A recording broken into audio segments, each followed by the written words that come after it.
A'udzubillahi minasyaitonirrajim. Bismillahirrahmanirrahim. Alhamdulillahirabbil alamin. Wassalatu wassalamu ala asrofil anbiya'i wal mursalin wa ala alihi wa sahbihi ajma'in. Sebelum kita pergi dengan lebih lanjut, saya buka majlis kita, majlis ilmu kita pada malam ni. Okey, ya, saya dah start record dah. Okey.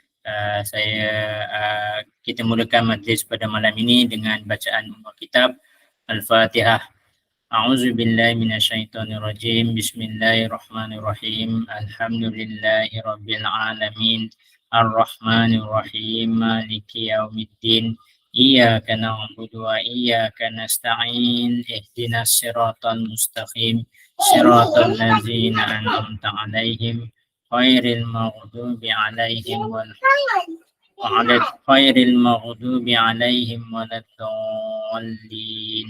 Amin, amin, amin. Alhamdulillah, alhamdulillah, alhamdulillah.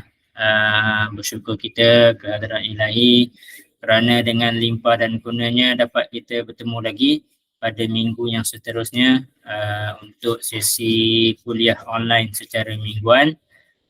Minggu ni kita pun agak terlewat sikit untuk buat promosi dan iklan. Tak apalah, kita tengok setakat mana yang hadir. InsyaAllah mudah-mudahan bermanfaat bagi peserta-peserta. So seperti biasa malam ni kita akan adakan dua sesi kuliah. Yang pertama faktor kegagalan ruqyah yang akan dibentangkan oleh Ustaz Sinar Ruqyah, dan juga kuliah kedua akan dibentangkan oleh saya, tajuk bahaya pandangan ain. Okey. Namun kuliah kedua ni kita bergantung juga. Kalau kuliah Ustaz Sinar menarik dan panjang, maka kuliah kedua ni saya akan tunda sebab kita kena bagi laluan yang kuliah yang lebih panjang, yang lebih utama lagi lah. Okey, kuliah saya tak ada masalah, kita boleh skip dia nanti. Itu gantung atas keadaan. Kadang-kadang semasa kita memberi kuliah mungkin ada soal jawab yang perlu kita perjelaskan dan perincian, boleh terus type soalan itu juga. So mungkin Ustaz Sinar akan terus menjelaskan perkara-perkara tersebut. Okey, tanpa saya membuang masa dengan lebih lanjut, saya serahkan majlis kepada Ustaz Sinar untuk meneruskan kuliah bahagian pertama beliau. Okey. Terima kasih Coach. Bismillahirrahmanirrahim. Alhamdulillah Rabbil Alamin. Bersyukur kita kepada Allah kerana dipertemukan lagi pada kuliah malam ini. Semoga kuliah kita akan berterusan. Allah panjangkan umur kita, murahkan rezeki kita untuk terus dapat menuntut ilmu. Ilmu yang baik, ilmu yang ada dalam agama Islam yang kita belajar dapat manfaat di dunia dan juga kita akan mendapat pahala yang kita bawa kelak di akhirat. Kuliah saya pada malam ini bertajuk faktor kegagalan ruqyah. Kuliah ini, tajuk ini adalah sebenarnya tajuk ulang kaji bagi sesiapa yang istiqamah hadir kuliah online kita. Tetapi kepada yang baru hadir, yang sebelum ini belum menjadi ahli dan belum hadir, maka kuliah ini adalah kuliah baru. Walaupun kuliah ini kuliah ulang kaji, tetapi ada masanya ada benda-benda baru yang akan mungkin muncul sama ada dalam bentuk penerangan lanjut ataupun dalam sesi soal jawab. Tajuk saya pada malam ini, faktor kegagalan ruqyah, hanya ada 3 sahaja topik di dalam tajuk ini, iaitu berkenaan dengan faktor-faktor kegagalan ruqyah yang diakibatkan, yang disebabkan oleh pesakit sendiri. Kedua, faktor-faktor kegagalan ruqyah yang diakibatkan atau disebabkan oleh perawat. Yang ketiga, apakah yang perlu dibuat oleh pesakit apabila berlaku kegagalan untuk sembuh apabila telah menerima rawatan. Ada pesakit yang sakit selama berbulan-bulan, ada bertahun-tahun, mana ada yang berbelas tahun. Jadi apa yang perlu dilakukan oleh mereka akan diterangkan juga. kepada dalam kuliah malam ini. Okey, saya akan buka slide.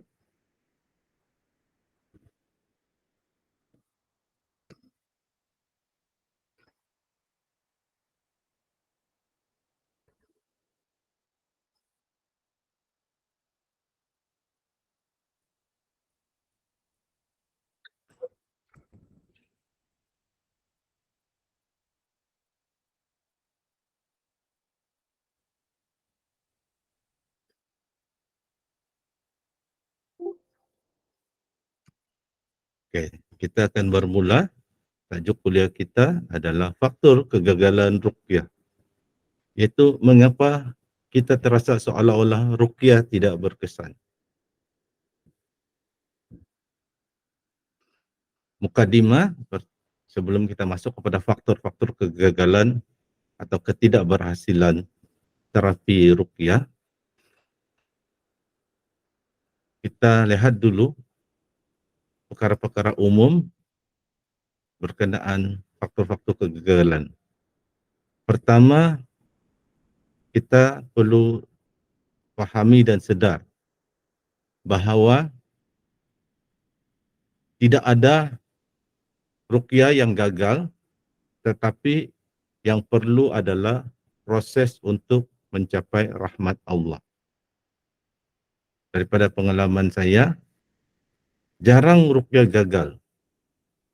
Sebenarnya tidak gagal, cuma pesakit sejak lambat sembuh. Tapi ada masanya pesakit lambat sembuh, tapi dia menjadi seorang yang lebih baik dari dahulu.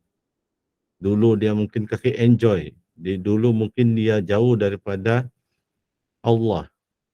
Apabila ia sakit, dah telah jumpa banyak bomoh, jumpalah peruqyah setelah bertahun-tahun sakit, jumpa peruqyah, waktu tu belum juga sembuh terus. Mungkin baru satu kali di ruqyah. Tetapi ada kesedaran. Ada yang tidak sembayang jadi pandai sembayang. Pernah ada keluarga, ada beberapa keluarga tidak sembayang. Apabila saya merawat, masuk waktu saya sembayang seorang diri. Lama kelamaan, beberapa kali sesi rawatan, mereka ingin ikut sembahyang berjamaah dengan saya. Ada yang rupanya dahulu adalah seorang yang pakar pembuat ilmu pengasih. Minyak senyonyong, minyak bulu perindu, macam-macam minyak.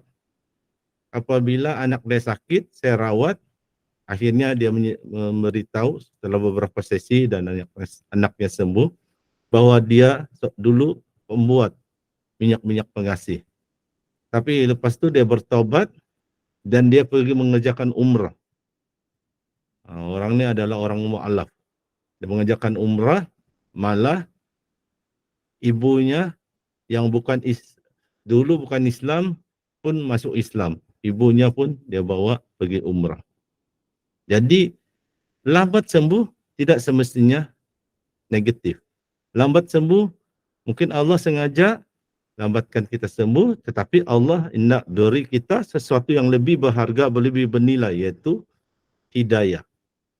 Dulu kita jauh daripada Allah, maka dengan kita sakit, kita jadi dekat kepada Allah. Jadi kesimpulannya yang pertama kita kena fahami, tidak ada ruqyah yang gagal. Tapi perlu proses untuk mencapai rahmat Allah. Tidak sembuh bukan bermakna, tidak sembuh dengan segera bukan bermakna gagal. Malah ada satu hadis Nabi, berkaitan seorang wanita yang selalu kerasukan di dekat Kaabah dan dia minta Nabi doakan dia agar sembuh. Nabi bagi dia pilihan. Sama ada Nabi doakan dia sembuh, dia akan sembuh, atau kalau ia bersabar menghadapi penyakitnya, dia dijamin masuk surga. Maka ia memilih jaminan masuk surga. Cuma dia minta Nabi SAW mendoakan agar apabila dia kerasukan, auratnya tidak kelihatan, tertutup. Tidaklah terselak kain yang menampakkan aurat. Jadi orang tersebut tidak sembuh sehingga ia meninggal dunia. Tetapi apa dia dapat? Jaminan masuk surga. Seterusnya, Kita kena fahami jika seseorang akhirnya meninggal dunia akibat sakit yang dialaminya, maka sebenarnya Allah telah mentakdirkan seseorang itu telah sampai ajalnya melalui sakit. Ingat, Allah boleh mentakdirkan seseorang menemui ajalnya dengan berbagai keadaan. Ada yang mati kemalangan jalan raya, ada yang mati kerana dibunuh, perompak, ada yang mati kerana sakit, dan macam-macam lagi keadaan. Jadi jangan kita berpendapat sakit ahli keluarga kita, apabila diruqyah dia meninggal dunia. Maka kita persalahkan peruqyah dan ilmu ruqyah itu dikatakan tidak bagus. Dirawat bukan pula saudara saya menjadi semu malah meninggal dunia. Itu dah takdir Allah. Ada orang tengah tidur pun boleh meninggal dunia. Jadi itu adalah takdir Allah. Kita kena faham. Takdir Allah, qada dan qadar adalah salah satu daripada rukun iman yang 6. Jadi kita kena fahami perkara ini, dan seterusnya antara faktor kegagalan ini saya rujuk adalah tulisan Ustaz Nuruddin Al-Indonesia yang tertera di dalam nota ini. Okey, kita pergi slide seterusnya. Sekarang kita pergi kepada intipati kuliah, iaitu faktor-faktor kegagalan berpunca dari pesakit itu sendiri. Dan ada masanya berpunca dari keluarga pesakit. Jadi hari ini kita belajar kalau kita sakit atau keluarga pesakit, agar kita ketahui di mana punca kita lambat sembuh, di mana punca keluarga kita lambat sembuh. Dan apabila kita tahu dan sedar, kita cubalah hilangkan faktor-faktor atau punca lambat sembuh tersebut. Dan yang satu saya kena ingatkan, sesiapa yang lambat sembuh, memang sebaiknya dia pergi mendapatkan rawatan dengan perawat-perawat berpengalaman. Kalau di Semenanjung seperti di Pahang, dapatkan rawatan dengan coach Kamarul Azli. Siapa yang di Terengganu, dapatkan rawatan dengan Ustaz Ahmad Salihin dan tim Ahsaza. Kenapa perlu? Sebab biasanya pesakit yang telah lama bertahun-tahun sakit, mereka tidak nampak punca mereka sakit. Walaupun punca itu di depan mata, yang punca sakit dan sukar untuk sembuh, walaupun depan mata. Daripada pengalaman dan pengamatan, hanya apabila mereka jumpa peruqyah, 1 sesi, 2 sesi, 3 sesi, baru mereka meluahkan apa-apa masalah keluarga dan sebagainya. Peruqyah memberi nasihat, di sana baru terbuka hati mereka, nampak punca itu kesilapan mereka. Kalau mereka sendiri, rawat-rawat sendiri atau terutamanya pergi bomo, terima kasih memberi ulasan.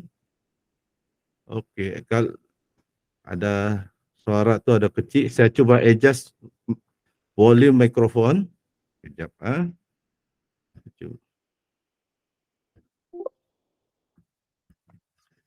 Testing, boleh dengar?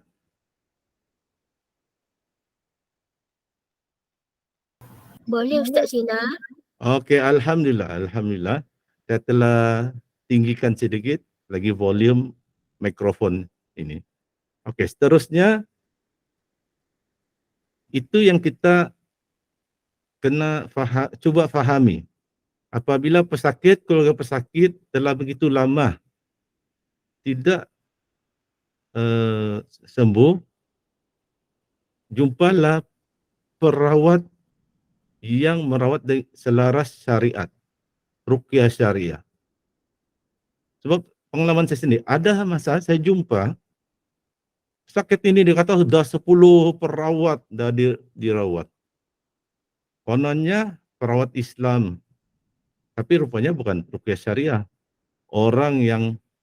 Orang Islam yang merawat, tapi rawatan dicampur aduk. Malah ada tuh perawat yang menggunakan jin. Ada yang memberikan azimat. Dan ada yang memberi syarat-syarat. Contohnya sembelih ayam hitam dan sebagainya yang sepatutnya tidak boleh. Di sanalah puncanya. Saya terangkan, macam mana sembuh? Nak sembuh, pergi perawat ini. Kita bukan jin yang mendampingi kita, bukan dibuang, malah perawat tu menambah jin.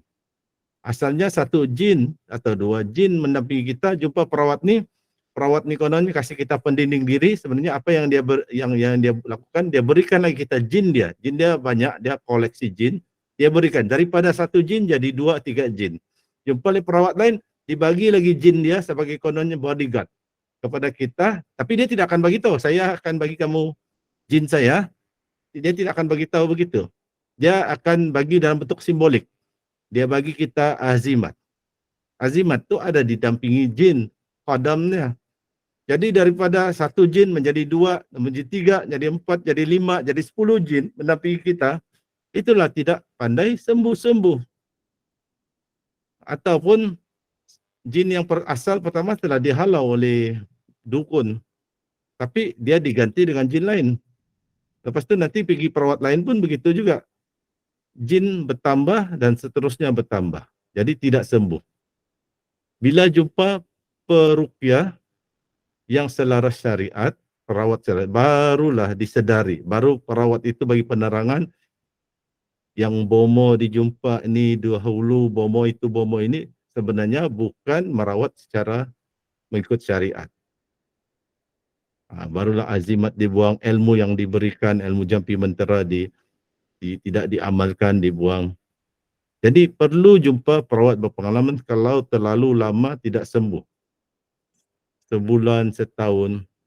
Dan insya Allah kita tidak jamin mesti terus sembuh, mesti sembuh sepenuhnya. Tapi kebanyakan kes, cuma kami perawat tidak dedahkan.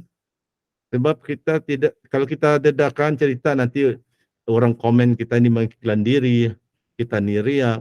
Tapi banyak kes sebenarnya yang tidak kami dedahkan. Orang yang lambat sembuh, bila dirawat oleh peruqyah yang benar, ilmu ruqyah syariah, cepat dia sembuh.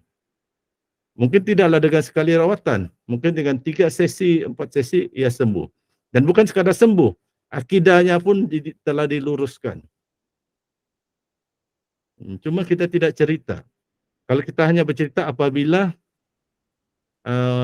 peminat-peminat ruqyah ataupun pesakit berkumpul, berbincang berdepan, bercerita berdepan, baru dapat dengar cerita tu.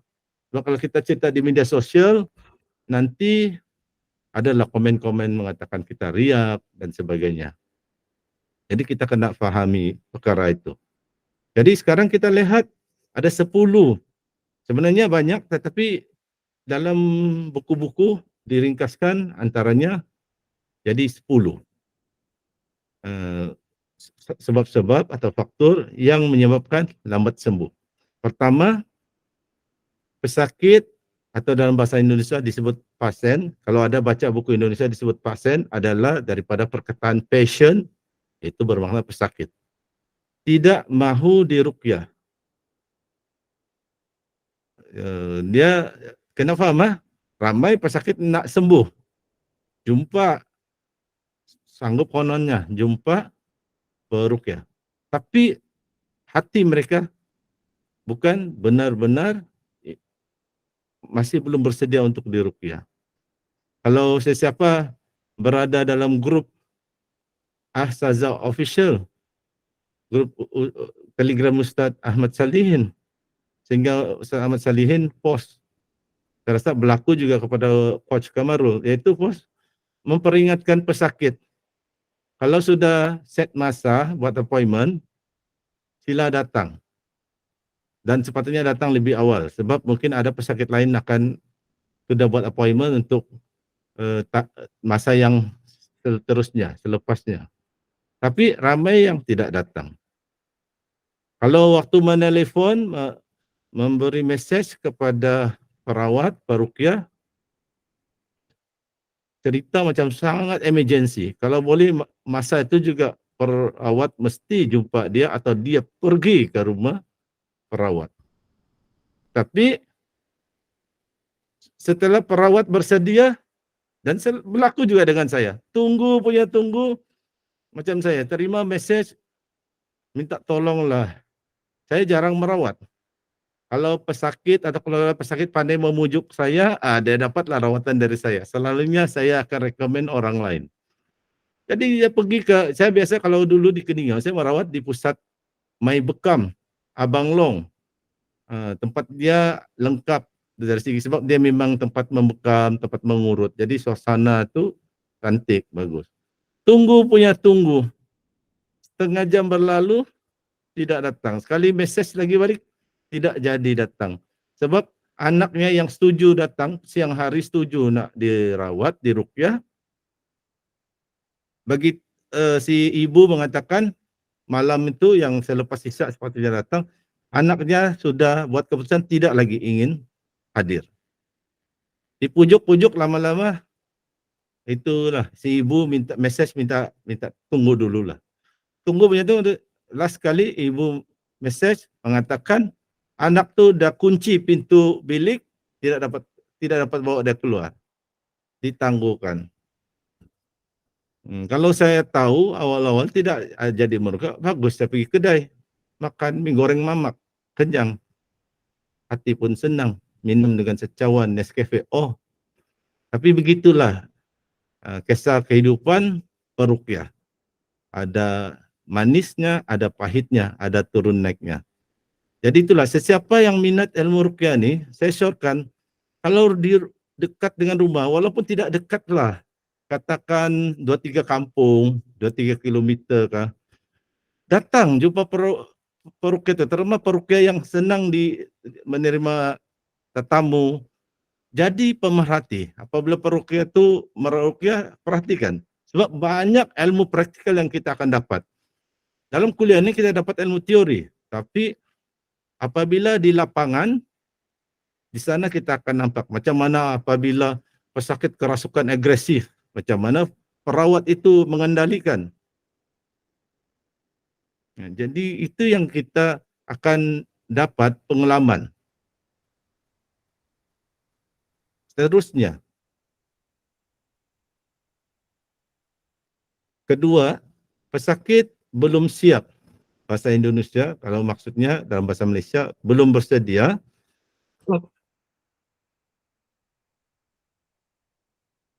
untuk betul-betul dirawat. Dia beza dia dengan pertama, dia ingin dirawat, tapi hati dia belum betul-betul ingin sembuh. Hobi dia ingin dirawat saya. Kalau ada peruqyah terkenal, Ustaz Nuruddin Al-Indonesia ke, Ustaz Musdar ke, atau daripada Jordan, Syekh Abu Al-Bara, dia ingin diruqyah.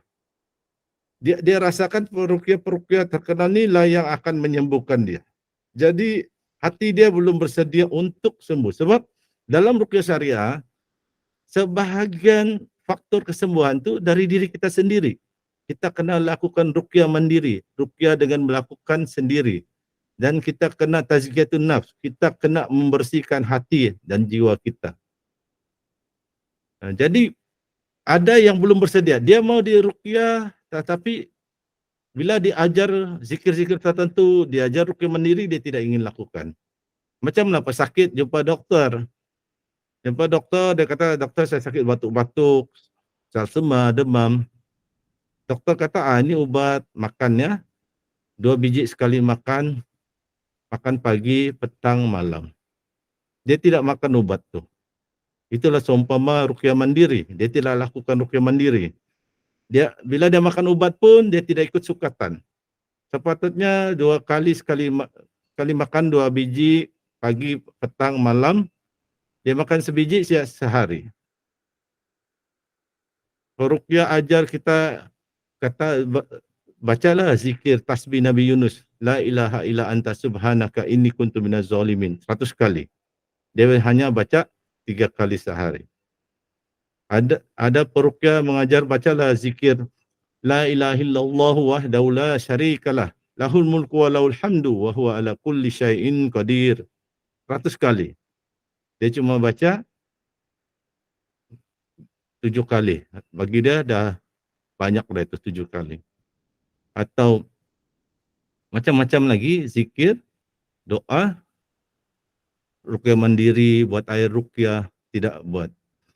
Macam saya selalu ajar dulu, sebab memang selalu efektif. Dinamakan ruqyah detox 7 hari. Antara dia dibacakan ayat ruqyah di minyak zaitun, di air diminum dan untuk mandi, di minyak zaitun dan untuk sapu di badan. Buat selama 7 hari berturut-turut. Ramai yang tidak buat.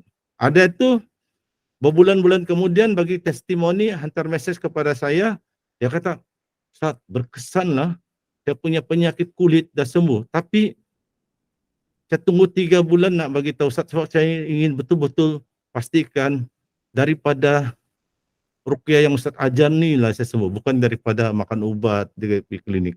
Sedangkan dia dah bertahun-tahun pergi ke klinik tidak sembuh. Ada tu, dia sudah diajar, sudah dimudahkan pelajaran. Dia bertang selama 3 bulan belum lagi buat. Hanya ruqyah mandiri 7 hari. Belum buat. Hanya dia belum buat. Sebabnya sebab nak cari tu minyak zaitun yang seperti Ustaz syorkan. Saya kata minyak zaitun apa pun boleh, kalau tidak dapat minyak zaitun yang dari Palestin ke, dari Turki ke apa, minyak zaitun lain macam minyak zaitun olive house. Jadi bila lepas tu lain lagi habatus sauda pula yang secair ke yang bijirin. Nanti sudah ada tu Ustaz, dalam tulisan Ustaz kata bermula hari Jumaat. Saya kena bermula hari Jumaat lah. Minggu depan lah baru saya mula. Tahu punya tahu, sedar punya sedar, tak sedar dah 3 bulan belum lagi bermula. Jadi itulah antara faktor pesakit belum sedia untuk benar-benar hati dia ingin sembuh. Ketiga, pesakit masih betah. Bahasa Indonesia maksudnya merasa senang dalam kesyirikan. Ini satu topik yang mendalam, yang luas. Pesakit itu dia tidak tahu bahawa syirik ni bukan satu jenis saja. Tapi syirik ni banyak. Ada syirik akbar, ada syirik asgar. Pesakit yang dia tahu syirik ni yang mungkin mengaku adanya Tuhan lain selain daripada Allah, itu baru syirik. Pesakit tidak sedar bahawa azimat juga boleh membawa kepada kesyirikan.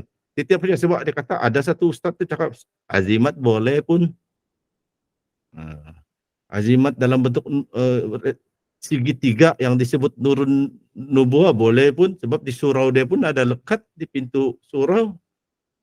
Jadi itu masalah dia. Apabila ilmu tauhid ni kurang pada seseorang, dia dengar cakap begini, dia ikut. Dia cakap Ustaz B cakap begini, dia ikut. Ustaz C cakap begini, dia ikut. Dia bingung mana satu ni yang betul. Dan bila kita beritahu inilah yang betul, pemahaman ini, dia tidak percaya. Sebab ada lagi Ustaz Gilemu tu cakap bukan begitu. Jadi kita akan jadi seperti daun atau seperti bulu burung yang ditiup angin, terbang ke sana, terbang ke sini kalau kita tidak ada ilmu. Kalau kita ada ilmu, pedulilah Ustaz tu cakap ni, Ustaz kita yakin dengan ilmu yang kita pelajari mana satu yang betul. Tidak perlu lagi orang cakap hantar link video, tanya Coach Kamarul, tanya saya Aki Sinar Ruqyah, atau tanya Ustaz Ahmad Salihin. Boleh ke ni? Tak boleh ke ni? Coba tengok video ni.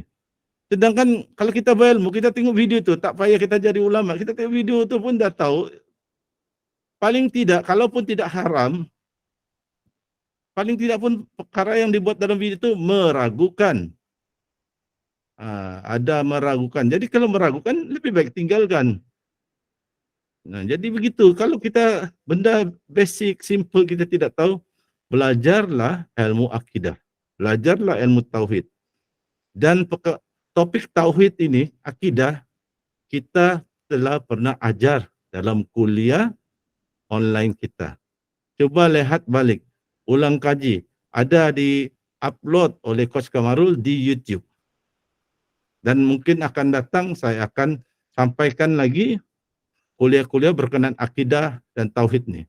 Sebelum ini ada beberapa siri sudah beberapa kali kuliah yang kita bincangkan tentang akidah. Belajarlah dan tenanglah. Bila belajar ilmu akidah, tauhid, perlahan-lahan, step by step. Kalau kita baca, lepas tu kita dengar YouTube, kita tengok YouTube, lain pula cerita dia. Tenang-tenang. Kalau kita kurang ilmu, belajar, dengar, jangan dulu komen. Kita bukan seorang pensyarah nak memberi komen hasil tulisan kertas kerja assignment murid. Kita adalah murid. Kita dengar, terus dengar, kumpulkan ilmu. Dengan satu kuliah, belajar tauhid dengan pendekatan sifat 20. Nanti tiba-tiba ada pula jumpa ustaz, dia kutuk pendekatan sifat 20 ni tak betul. Dia kata yang betul tauhid 3 serangkai. Nanti jumpa lagi satu ustaz dia kata, apa ni tauhid 3 serangkai salah. Itu mirip Trinity. Mirip ajaran Trinity. 3 Tuhan. Salah. Terus kita jadi bingung. Jangan bingung. Belajar dengan guru yang kita yakin. Guru itu tidak semestinya seorang ulama. Kalau dia seorang ulama hebat daripada Jordan, dari Mesir, dari Universiti Al-Azhar, silakan. Tapi kalau kita yakin sudah dengan seseorang itu, kita belajar step by step, coba fahami. Sebenarnya kita bingung sebab kita belum berapa faham. Apabila kita faham, step by step kita belajar, kita dapat kumpulkan ilmu itu, pemahaman lebih mendalam, terus kita senyum. Orang kata orang kata B, orang kata ini tak betul, yang ini yang betul, kita akan senyum sebab kita tahu mana satu yang betul, mana satu tidak. Jadi begitu cara belajar dia, step by step. Dan siapa yang ingin belajar ilmu akidah secara ringkas, yang memang langsung tidak asas, bolehlah tonton video di YouTube berkenaan kuliah-kuliah online yang lalu. Pergilah ke channel Coach Kamarul. Kalau saya tidak silap channel tu Miftahul Salam. Kalau saya tidak silap itu nama channelnya. Okey, seterusnya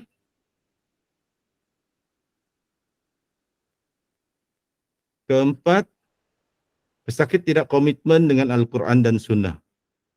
Ini pun sangat mendalam perkara ini. Dan sangat luas, saya tidak akan bincangkan atau huraikan dengan luas. Benda ini simple, benda ini basic.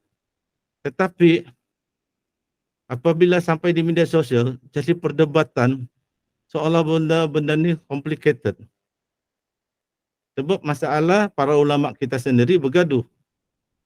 Sebenarnya tidak ada yang salah, cuma sudut pandangan berbeza. Tapi mereka bergaduh, maka pengikut mereka pun bergaduh. Benda yang senang faham, jadi complicated. Komitmen dengan Al-Quran dan Sunnah, tidak kira apapun mazhab kita. Kita mazhab Syafi'i, kita mazhab Hanafi, kita mazhab Maliki, kita mazhab Hambali, tetap kita kena utamakan Al-Quran dan Sunnah, Al-Quran dan Hadis. Malah orang bermazhab Syiah pun berpegang kepada Al-Quran dan Hadis. Orang yang menggelar diri mereka bermanhaj Salafi pun Al-Quran dan Hadis. Apatah lagi kita ahli sunnah wal jamaah. Ada perkara sunnah sana. Tapi apabila mau dipraktikkan, jadi benda itu jadi sukar. Dalam hadis telah ada jelas melarang penggunaan azimat. Tapi masih ada orang malah yang sekolah pondok. Kalau kira orang sekolah pondok ni belajar kitab kuning, orang yang pemahaman agamanya lebih tinggi dari kita. Tapi ada juga yang masih mengiyakan azimat. Jadi itu masalah dia. Sedangkan dalam hadis jelas azimat itu tidak boleh membawa kesyirikan. Tiwalah dan ada dalam hadis tu azimat, ilmu pengasih dan meramal itu adalah kesyirikan. Jadi kita kena menuntut ilmu dengan mantap supaya siapapun berkata-kata kita tidak lagi bingung. Kita tahu mana yang salah, mana yang benar dan mana yang ada khilaf. Terutama dari sudut hukum fiqh. Hukum fiqh ini banyak, kalau kita belajar level yang tinggi, level basic, okey. Tapi bila lebih tinggi, memang banyak perbezaan pendapat ulama tentang ambil air wudu. Mazhab Hambali mengatakan kalau laki perempuan bersentuh kulit, asal tidak naik nafsu, tidak batal. Dan kita orang Malaysia pun kalau mengajarkan haji dan umrah, kita akan memegang mazhab Hambali. Apabila kita melakukan tawaf, tidak ada masalah. Tapi apabila dibincangkan di media sosial, benda-benda yang ada perbezaan pendapat, jadi lain, jadi pergaduhan. Pergaduhan yang sangat menyedihkan lah. Sebab kita punya ustaz-ustaz bergaduh dan pengikutnya pun ikut juga bergaduh. Benda yang lebih afdal untuk kita berdebat, untuk kita pertikaikan seperti memperjuang menentang LGBT dan sebagainya, itu kita pula tidak fokuskan. Harap-harap saya tersebut tadi itu perkataan nanti Coach Kamarul upload ini video tidak disekat lah. Sebab sekarang ni kalau kita salah tulis yang konon sensitif pada pandangan barat atau salah bercakap di video, boleh kena block kita punya video atau kita punya ni posting. Jadi saya cuba elakkan sebut perkataan-perkataan yang sensitif lah agar kita punya video ni boleh ditayangkan di YouTube dan boleh ditonton untuk ulang kaji. Okey, seterusnya yang kelima, pesakit terlalu mengeluh dan putus asa daripada rahmat Allah. Ini selalu berlaku. Pesakit sudah jumpa perawat yang ke-99 kali. 99 perawat sudah, tidak juga sembuh. Terus pesakit cakap, saya telah hilang sabar. Jadi hilang sabar apa yang ingin dibuat? Ya, hilang sabar terus buatlah keputusan ingin jumpa bomo siam lah, bomo orang asli lah. So, dengar cerita mereka kalau rawat sembuh, cepat sembuh. Jadi hilang sabar sudah rawatan Islam pergi kepada rawatan lain. Rawatan Reiki dan sebagainya. Jangan hilang sabar. Sabar tidak, dalam Islam sabar tidak pandai hilang. Sabar adalah kekuatan. Jadikanlah solat dan sabar sebagai pelindung, sebagai pemberi pertolongan. Ada dalam ayat Quran. Jadi kesabaran itu sentiasa ada yang menjadi kekuatan kepada kita. Jangan cepat berputus asa. Mungkin jumpa perawat ke-99 kali tidak sembuh. Tapi mungkin kalau kita cuba lagi yang perawat ke-100 kali, perawat yang ke-100 kali itu adalah Coach Kamarul Azli. Alhamdulillah, Allah mungkin jadikan kesembuhan itu dengan pergi berawat dengan Coach Kamarul Azli. Jadi biarlah 99, cuba ke 100 kali. Kalau ke 100 kali pun tidak berjaya, pergi jumpa lagi perawat lain, perawat yang ke 101. Almarhum Ustaz Ismail Kamus pernah memberi nasihat seperti ini. Dia kata kalau 99 kali pergi perawat tidak berjaya, pergi ke 100, mungkin yang ke 100 tu sembuh. Kalau tidak ke 100 tu pergi lagi ke perawat yang ke 101. Mungkin yang ke 101 itulah Allah beri kesembuhan. Tapi kalau kita berhenti ke yang 100, kita tidak lagi jumpa perawat, minta dirawat. Sedangkan sebenarnya mungkin yang ke 101 itulah yang Allah akan bagi kesembuhan. Kita sudah terlepas peluang. Jadi kita kena ingat tuh. Perkara ini jangan cepat berputus asa. Seterusnya, pesakit tidak mau memperbaiki keadaan hatinya. Memperbaiki keadaan hati ini adalah topik tazkiyatun nafs yang kita pernah uraikan sama ada di dalam kuliah online yang lalu ataupun kita posting nota-nota di grup Telegram Rawatan Islam. Dan ini topik panjang, kita tidak akan terangkan di sini. Seterusnya yang ketujuh, pesakit tidak mau bertobat dan dia merasa aman dari dosa. Ada pesakit tuh, dia belajar silat, dia ada belajar ilmu kebal, ilmu penggurun, orang tengok dia konon jadi gurun, tapi terus dia jadi panas-maran, suka bergaduh dengan istri, anak pun takut. Bila kita rawat, kita nasihatkan untuk kalaulah ada ilmu-ilmu yang meragukan tu, buanglah. Dia tidak mengaku pula. Sebab dalam hati dia, ilmu tu ilmu pendinding, ilmu kepandekaran, tidak salah. Jadi itulah masalah dia, dia tidak ingin bertaubat. Dia masih rasa ilmu dia betul. Saya pernah, waktu hari raya, sudah hari ketiga, dijemput oleh seorang tu ke rumah dia untuk merawat adik dia. Adik dia ni kalau saya tidak silap, tentera. Datang, kali kami datang, adik dia mengamuk, dia kerasukan. Tapi kerasukan adik dia ni ganjil. Dia punya kerasukan, soal kita tidak nampak dia kerasukan. Dia nampak macam seolah-olah diri dia, tapi panas baran. Nak memukul orang. Tapi kita boleh agak, kalau orang berpengalaman, dia sebenarnya kerasukan. Tapi kerasukan bukan sepenuhnya. Masih sedar. Kerasukan separah sedar, dia cuma dengan peruqyah berpengalaman, dia silaplah orang. Jadi dia, saya sudah bersedia, kemungkinan sebab orang ini memang orang tegap saya bawa peruqyah muda yang tegap-tegap juga. Oh, yang pandai silat, bawa untuk jadi saya punya bodyguard. Saya kata mari kita ramai-ramai kita pergi bahir raya dan terus meruqyah. Jadi bila dia nampak ni ramai, pernah dia macam ingin menyerang saya, tapi dia terberhenti sebab yang duduk dekat saya tu dah nak bangun untuk mempertahankan saya. Jadi lepas tu dia guna strategi lain, sebenarnya dia sedang kerasukan tapi para sedar. Dia ambil Al-Quran, dia suruh huraikan saya tentang ayat Al-Quran. Kalau saya ini pandai baca saja, jadi huraikanlah. Saya boleh huraikan tapi saya mintalah terjemahan sebab kitab terjemahan Al-Quran, sebab saya ni bukan pandai bahasa Arab. Saya tidak pandai betul-betul bahasa Arab. Yang saya tahu betul-betul bahasa Arab satu ayat saja. Itu pun saya belajar dari istri saya. Istri saya ada sekolah agama, yaitu anna uhibbuki. Maksudnya aku cinta padamu. Itu saya pandailah. Yang lain-lain tu kena tengok, kalau Al-Quran, ayat Al-Quran, saya kena tengoklah makna. Tapi di rumah dia cuma ada Al-Quran tanpa terjemahan. Dia bagi saya, minta saya huraikan. Allah, dah mati macam mana ni?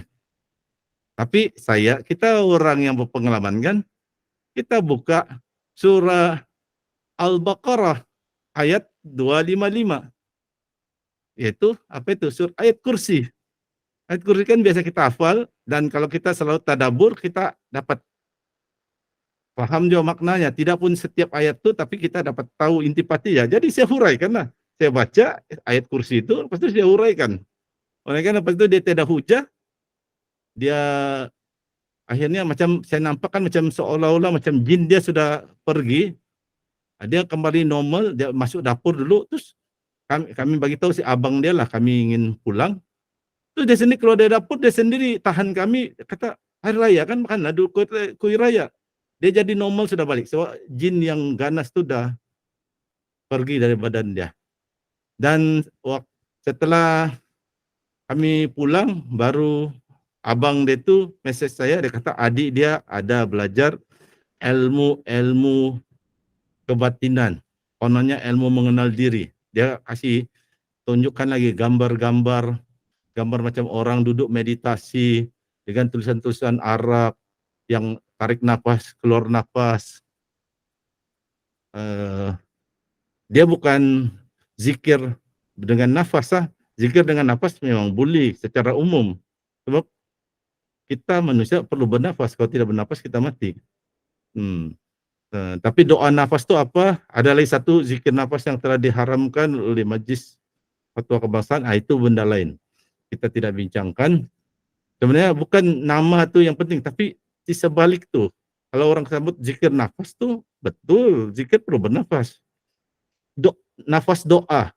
Tapi apa isi kandungan dia yang diajar tu? Masalah kalau kita tidak diberitahu, susah sikit lah. Kita untuk untuk mengetahui kedudukan ilmu yang diajar itu betul ke tidak. Kita kena tahu silibus sukatan pelajaran ilmu tersebut. Jadi begitu berkongsi pengalaman. Berkenan yang orang ada belajar ilmu-ilmu tertentu, tapi dia rasa ilmu itu betul. Dia tidak ingin buang ilmu dia. Itu yang susah sembuh tuh. Terusnya pesakit tidak kenal musuh manusia yaitu setan dan tipu dayanya. Saya ringkaskan saja. Ke-9, pesakit masih merasa nyaman atau selesa bersahabat dengan setan. Ada kaitan dengan nomor 8 tuh. Kita akan boleh lihat berapa ramai orang terpedaya dengan jin yang datang dalam mimpi dengan memakai jubah putih.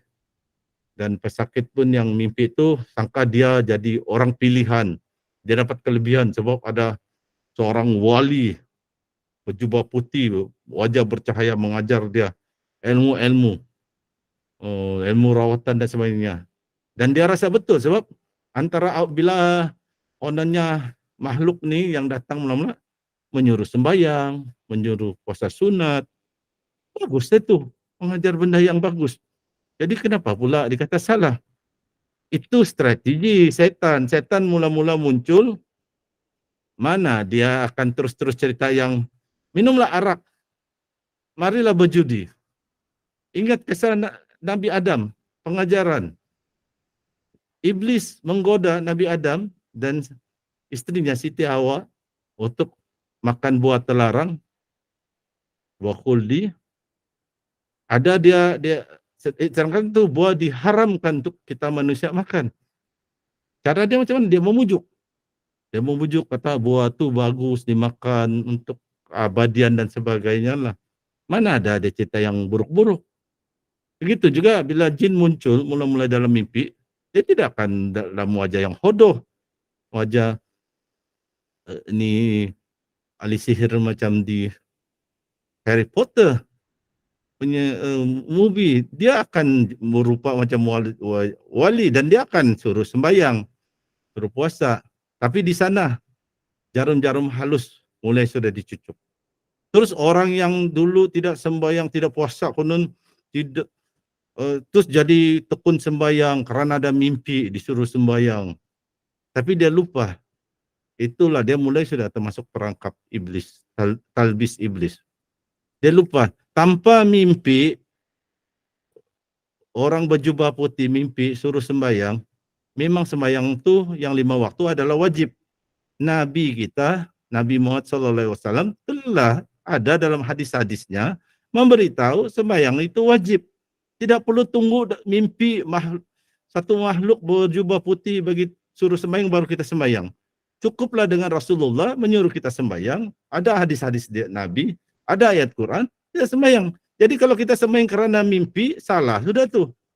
Jadi kalau tidak lagi mimpi jumpa orang jubah putih, tidak lagi sembahyang. Hanya bila jumpa orang putih, orang berjubah putih baru sembahyang. Di sanalah secara halus tipu hela jin itu yang kita masuk perangkap. Dan seterusnya saya ringkaskan yang ke-10, pesakit tidak kenal ruqyah mandiri. Ada saya sebutkan tadi juga, ada pesakit terlalu bergantung dengan peruqyah sahaja tanpa sendiri melakukan ruqyah mandiri. Terlalu bergantung dan mengharap semata-mata kepada peruqyah boleh menjadi syirik. Kalau kita anggap itu peruqyah atau perawat yang menyebabkan kita sembuh, atau itu dokter yang menyebabkan, kalau kita pergi klinik, hospital, dokter menyebabkan kita sembuh, boleh jatuh syirik. Mungkin tidak syirik besar, tapi syirik asgar, syirik kecil. Dokter merawat kita, terkena cancer sembuh, alhamdulillah kita perlu berterima kasih kepada dokter. Tetapi dokter itu berusaha saja. Hasil dia, kita sembuh tidak sembuh adalah ketentuan Allah. Jadi itulah ringkasan dia untuk yang faktor berpunca dari pesakit. Jadi saya ringkaskan yang ini saya tidak akan sentuh, ini boleh baca sendiri, yaitu di Malaysia yang punca utama berlaku kegagalan ruqyah adalah antaranya pesakit simpan azimat atau belajar ilmu-ilmu yang salah, atau kedua baru jumpa perawat yang betul tapi minggu depan pergi lagi jumpa perawat yang tidak betul.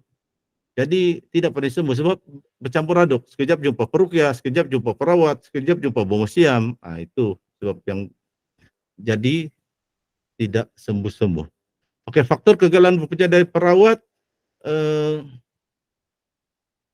saya boleh baca sendirilah. Saya kasih ringkaskan sejak pertama perawat salah diagnosa, perawat yang kurang pengalaman. Salah menganalisis penyakit, penyakit ain dia kata penyakit sihir. Itu jadi silap. Lepas tu asyik mau mencari buhul, sedangkan kena sakit ain mana ada buhul. Itu ringkasanlah. Kedua, perawat salah fokus. Dia cuma ingin merawat sakit baik. Rupanya pesakit itu ada masalah hati juga. Dia selalu bergaduh dengan ibu dia. Dia belum pernah memohon maaf kepada ibu dia. Sebenarnya itu punca dia sakit. Allah turunkan bala kepada dia. Tapi perawat cuma ruqyah dia sakit lumpuh tanpa memberi nasihat, dia patut memohon maaf kepada ibu dia. Contohnya. Saya ringkaskan. Ketiga, perawat salah target.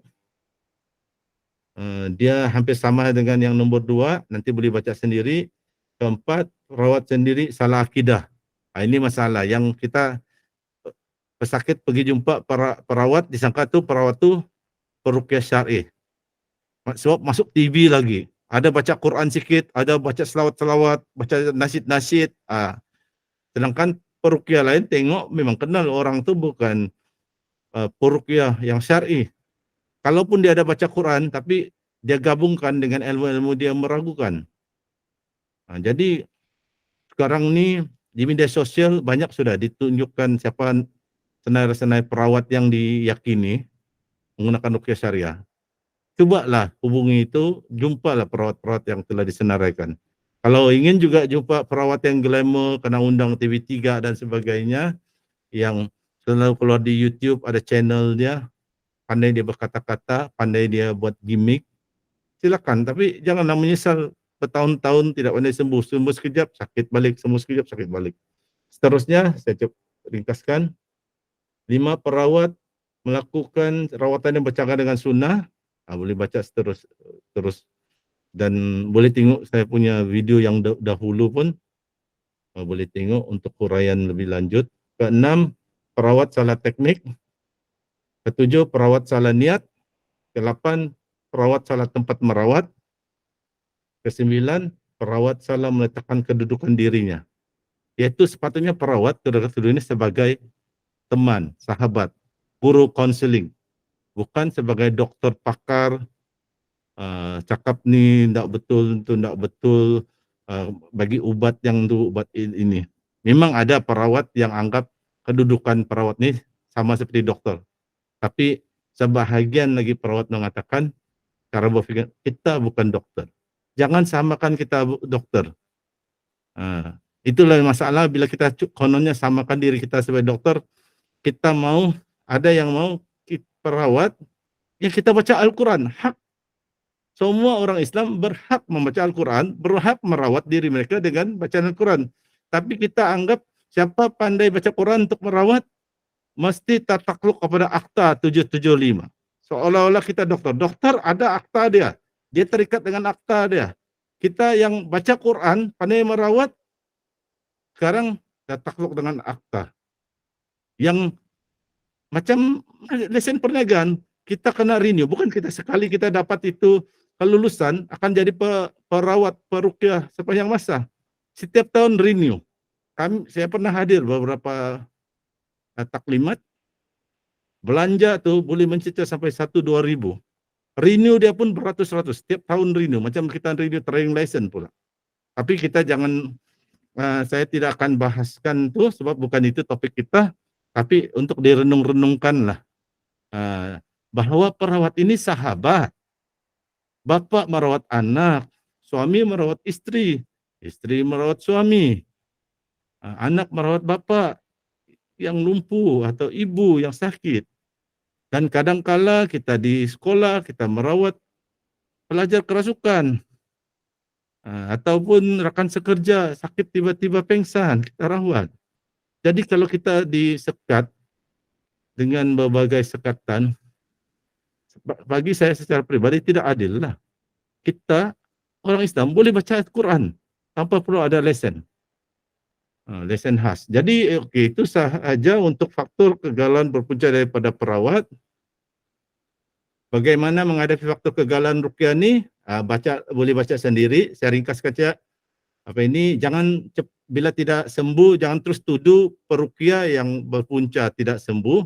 Mungkin juga punca itu dari diri sendiri, dan kena ingat kesembuhan itu adalah hak mutlak Allah. Allah yang menjadikan kita sembuh. Kalau Allah beri cepat sembuhkan kita, Allah beri tangguhkan sembuhkan kita. Jadi kena selalu berdoa kepada Allah. Jadi kena belajar tazkiyatun nafs, sebab itu antara faktor penting untuk dapatkan kesembuhan. Seterusnya, elakkan mencampur adukan rawatan Islam ruqyah syariah dengan rawatan-rawatan lain yang nampak macam Islamik tapi tidak. Dan sekali hadirlah kuliah-kuliah berkenaan ilmu ruqyah syariah. Kalau tidak boleh berdepan, kalau boleh berdepan, pergilah kepada kursus Coach Kamarul Azli. Dia ada masa ke semasa mengadakan kursus ruqyah syariah secara berdepan. Kalau tidak dapat, hadirlah kuliah online seperti yang sekarang ini. Jadi itu saja saya ringkaskan. Maka okey, dah selesai topiknya. Maka saya akan tutup slide ini.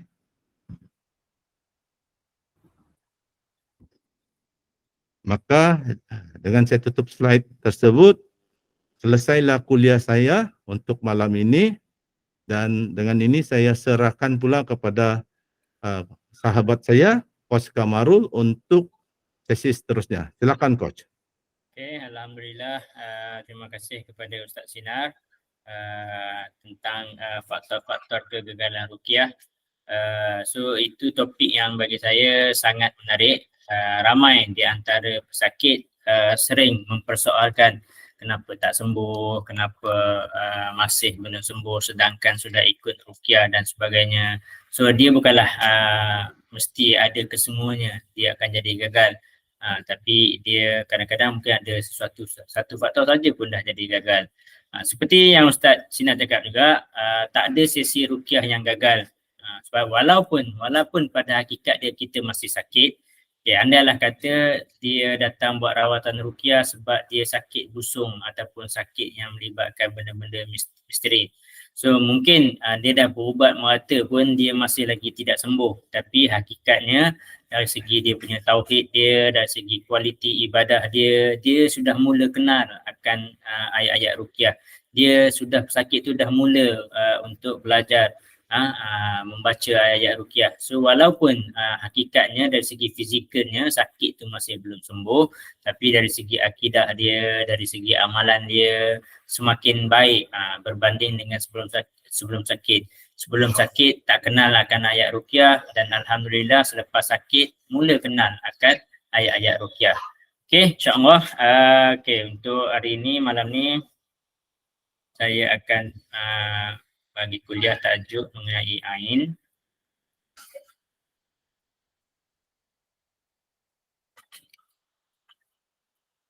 Ya.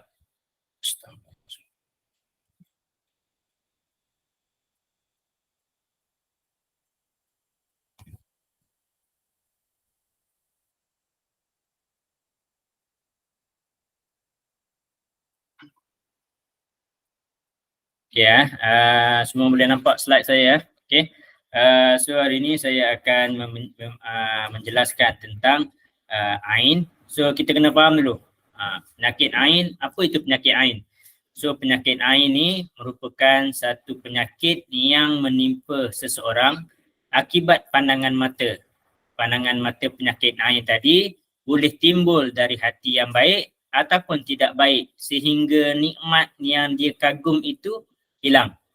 Itu adalah definisi penyakit ain. Dia adalah akibat daripada pandangan mata yang timbul daripada hati yang baik. Memuji yang baik pun boleh terkena penyakit ain, ataupun dia rasa dengki juga adalah ain. Ataupun takrifan untuk hasad pula, hasad ataupun dengki ni perasaan tidak suka atau benci terhadap suatu nikmat yang ada pada orang lain sehingga mengharapkan nikmat tersebut hilang daripada orang yang dia dengki. Selama nikmat itu masih ada pada orang yang dengki itu, selama itu juga hati dia merasa dengki. Ini dua yang penting lah, takrifan ain dan hasad. So ain ni secara umumnya dia adalah daripada pandangan mata.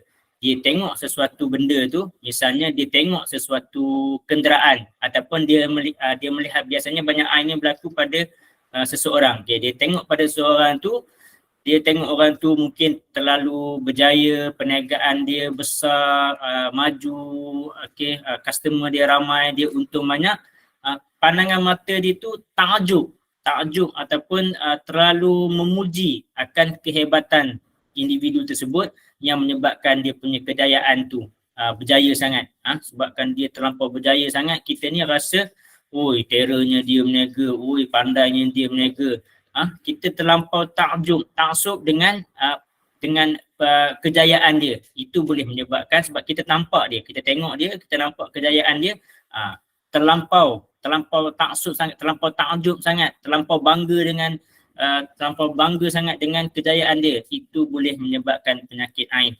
Ataupun dia ada rasa sifat tak baik lah, dia rasa dengki, dia rasa iri hati, cemburu, itu juga adalah takrifan ain. Cuma bila kita sebut ain, dia mesti daripada pandangan mata.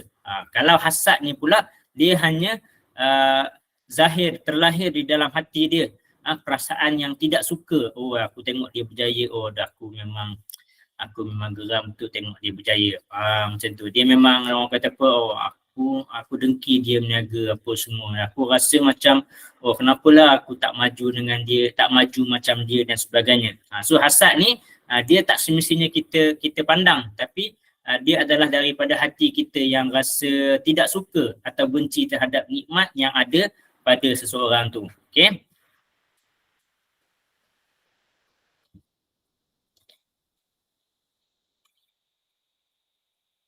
Okay, kenapa apa pentingnya kita untuk mengetahui bab ain dan hasad? Sebab ain dan hasad ni dia sangat-sangat mudah terjadi.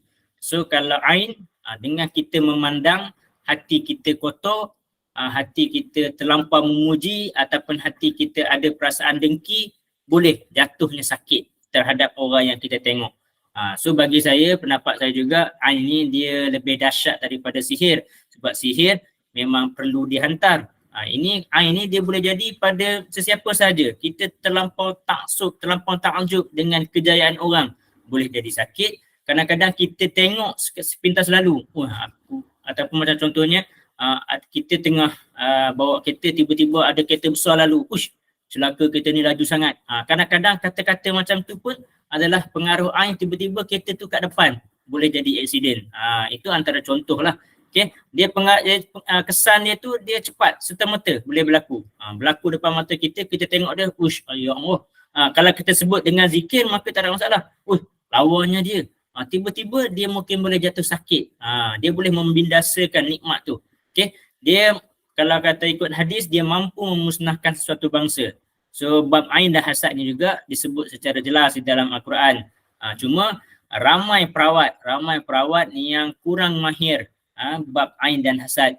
So dari segi dia punya simptom dia, apa simptom-simptom penyakit ain, apa tanda-tanda penyakit ain, dan ramai juga perawat yang tak aware tentang kaedah untuk merawat penyakit ain dan hasad ni. InsyaAllah hari ni kita akan terangkan secara ringkas lah nanti. So hasad ni dia lebih umum berbanding ain. Setiap pelaku hasad adalah pelaku ain. Tetapi pelaku ain tidak semestinya hasad. So hasad ni tadi dia berlaku dengan perasaan iri hati. Dia rasa benci, mengharapkan nikmat tersebut hilang. Sedangkan ain ni dia bermula dengan pandangan mata akibat daripada pujian ataupun kekaguman besar terhadap orang lain. So ain ni dia mesti melalui pandangan mata. Hasad ni dia tak perlu pandang. Walaupun orang yang kita dengki tu duduk jauh, tapi kita ada rasa iri hati dan benci, sudah boleh mendatangkan penyakit hasad ni. Okey. So kesan daripada penyakit ain dan hasad, satu, boleh menyebabkan lahir dua penyakit hati dan batin yang menimpa orang yang hasad, iaitu mengharapkan nikmat dia hilang atau rosak. So penyakit ni ada dalam hati lah. Okey. Yang keduanya, ain dan hasad ni boleh menyebabkan penyakit zahir hissi yang menimpa orang yang dihasad, iaitu ditimpa ujian pada dirinya atau apa yang dimiliki. So pada orang mungkin boleh jadi sakit, kalau boleh daripada harta benda, kenderaan, perniagaan, kenderaan tu boleh jadi aksiden, perniagaan tiba-tiba boleh tiba-tiba merudum, merosot dan sebagainya. Okey, itu antara kesan-kesan ain. So kat sini pula saya terangkan secara ringkas perbezaan antara hasad dan ain. Dia berbeza, tapi secara umumnya hasad dan ain ni dia dirangkum dalam satu topik yang samalah. Punca terjadinya hasad dan ain. Hasad berpunca dari hati yang kotor, sedangkan ain boleh datang daripada hati yang kotor dan juga hati yang bersih. Setiap pelaku hasad adalah pelaku ain, tetapi pelaku ain tidak semestinya dari hasad. Dia memohon daripada perlindungan dari hasad akan mencakupi perlindungan termasuk ain. Hasad didasarkan dengan harapan hilang nikmat tersebut, sedangkan ain boleh datang daripada rasa kagum. Okey. Hasad boleh terkesan walaupun orang yang dengki tu duduk jauh ataupun tidak bertemu. Cukup dia mengetahui nikmat orang tu, dia ada hasad, so boleh terjadinya penyakit tu walaupun dia buta. Ain pula dia hanya akan terkesan melalui pandangan mata yang dia lihat secara langsung. Macam tu. Hasad boleh dilemparkan kepada orang yang dia benci, sedangkan ain boleh dilemparkan kepada orang yang dia benci ataupun orang yang dia cintai. Okey. Hasad boleh dilemparkan dengan kemahuan sendiri, manakala ain boleh dilemparkan dengan secara tidak sengaja. So diibaratkannya, contoh hasad ni macam nak membunuh secara sengaja, ain pula membunuh tanpa sengaja. Ini dia punya perbahasan dia lah. So in detail dia ni kena masuk kelas, banyak lagi contoh-contoh yang kita boleh bagilah. Okay. Berbeza pula antara ain dan sihir. Okay. Bahawa pengaruh ain ni, kenapa saya kata ain ni lebih berbahaya daripada sihir, sebab sihir biasanya dia akan ada tempoh-tempoh masa dia. So bila seseorang itu mengupah Tok Bomoh untuk menghantar sihir, dia mengikut kadar upah dan masa yang telah ditetapkan lah. So biasanya kalau macam ain ni pula, dia adalah kadang-kadang berlaku secara tidak sengaja. Okay. So sihir sengaja dimaksudkan untuk bagi kecelakaan, sedangkan al-ain ni kadang-kadang dia timbul daripada orang-orang yang mungkin dekat dengan kita je. Dia tak berniat pun nak bagi jadi kita sakit. Okay. Sihir ni memang dilakukan oleh orang yang jahat lah, sebab dia memang dengki kat kita, iri hati kat kita. Sedangkan ain ni boleh akibat daripada pandangan mata orang yang soleh. Cuma mungkin dia kurang kefahaman terhadap masalah ain. Dia terlalu memuji sehingga dia lupa nikmat yang kita nampak tu merupakan nikmat kurniaan daripada Allah Subhanahu Wa Taala. Okey. So daripada Ibnu Abbas, Rasulullah sallallahu alaihi wasallam bersabda, penyakit yang timbul dari pengaruh jahat pandangan mata memang ada. Seandainya ada yang dapat mendahului takdir, tentulah itu pengaruh pandangan mata. Kerana itu bila kamu disuruh mandi, maka mandilah. Ini antara salah satu kaedah untuk rawatan ain adalah dengan mandi. Okey. Okey, ini antara topik-topik penting untuk kita mengenal pasti kita ni terkena ain ataupun sihir ataupun apa. Dia gangguan penyakit ain ni biasanya dia ada simptom-simptom dia. Sama juga seperti gangguan jin, dia ada ciri-ciri, ada simptom-simptom dia. So gangguan terkena penyakit ain dan hasad, ciri-ciri dia tiba-tiba terjatuh, tiba-tiba jatuh tapi masih menyedari apa yang berlaku di sekeliling dia. Jatuh kerana kejang ataupun boleh jadi juga kerasukan, dan juga ada kes yang tidak sedar apa yang berlaku, menjerit-jerit histeria. Okey. Tubuh badan, ini juga antara yang memang banyak berlaku. Tubuh badan tiba-tiba rasa sejuk, sakit pada sendi-sendi, tekanan darah menurun hingga sakit kepala. Kedua, tapak kaki rasa sejuk, rasa seperti hendak mati, menggigil, tak boleh tahan rasa nak kencing. Itu satu, ini banyak berlaku lah. Tubuh rasa kepanasan, terutama di musim panas. Sifat mengeluh bertambah kesan daripada tubuh yang panas. Tubuh badan demam, cirit-birit, tekanan darah naik hingga sakit kepala. Tubuh badan panas terutama di hujung kaki, berpeluh di kawasan pinggul dan dahi. Kadang-kadang dia ada timbul orang kata peluh-peluh dingin tu. Dia rasa nak menyendiri, rasa malas dan mula rasa stres. Ditimpa penyakit yang bertubi-tubi, merasa letih. So lepas demam lagi, lepas tu batuk pula, jadi tak larat badan pula. Tubuh badan rasa letih, lemah tanpa sebab. Disebabkan penyakit yang bertubi-tubi ni tadi, dia boleh jadi stres, dia jadi depression pula. Ini antara kesan-kesan daripada penyakit ain dan hasad. Sebab tu banyak masalah-masalah depression, anxiety, psikiatrik ni mungkin berpunca daripada penyakit ain. Sebab tu kita kena diagnose dia betul-betul dululah. Lemah dan kurus, hilangnya selera makan. Mungkin pada asalnya dia tak adalah kata kurus sangat, tapi disebabkan sakit ni tadi, tiba-tiba sakit yang secara tiba-tiba ni menyebabkan dia menjadi semakin lemah, dia tak ada selera makan. So akibat daripada tak selera makan, badan dia juga semakin kurus. Ini juga yang paling mudah untuk kita nampak, perubahan kulit pada wajah. So pesakit tu sendiri dia kena boleh identify muka dia macam mana. Kalau dulu kulit dia merah, akan nampak macam kehitaman. Kalau dia jenis orang yang asalnya kulit putih, dia akan nampak seperti kekuningan.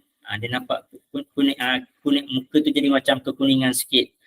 Bila hitam, akan nampak kemerahan. So kita nampaklah perubahan muka kita ni. Muka sebelum sakit dengan selepas sakit ni kita nampak sikit kawasan dia lain.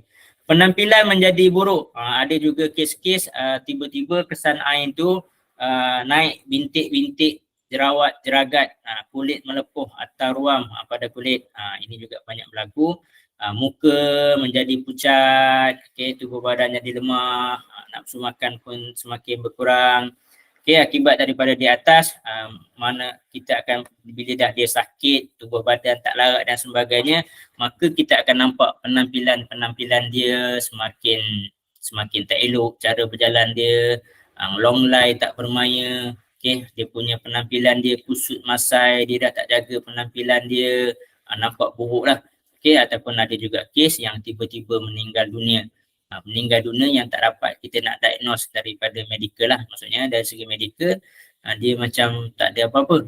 Tiba-tiba saja dia boleh jatuh rebah dan sakit dan juga boleh menyebabkan kematian. Ini antara ciri-ciri umum penyakit, terkena penyakit ain dan hasad. Rosak harta benda secara tiba-tiba dan luar biasa.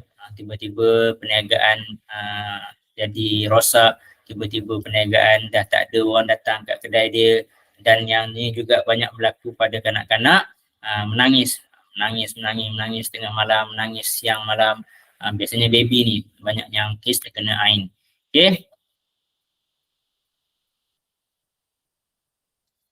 Saya akan masuk terus kepada kaedah rawatan. Kaedah rawatan untuk penyakit ain dan hasad.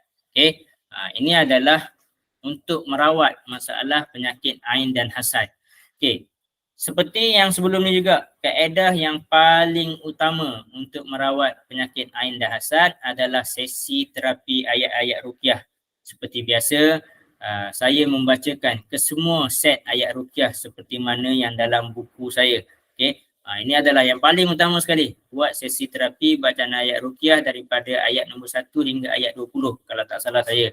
Tu yang pertama. Kaedah tambahan, kita juga boleh bermandi dengan air wuduk.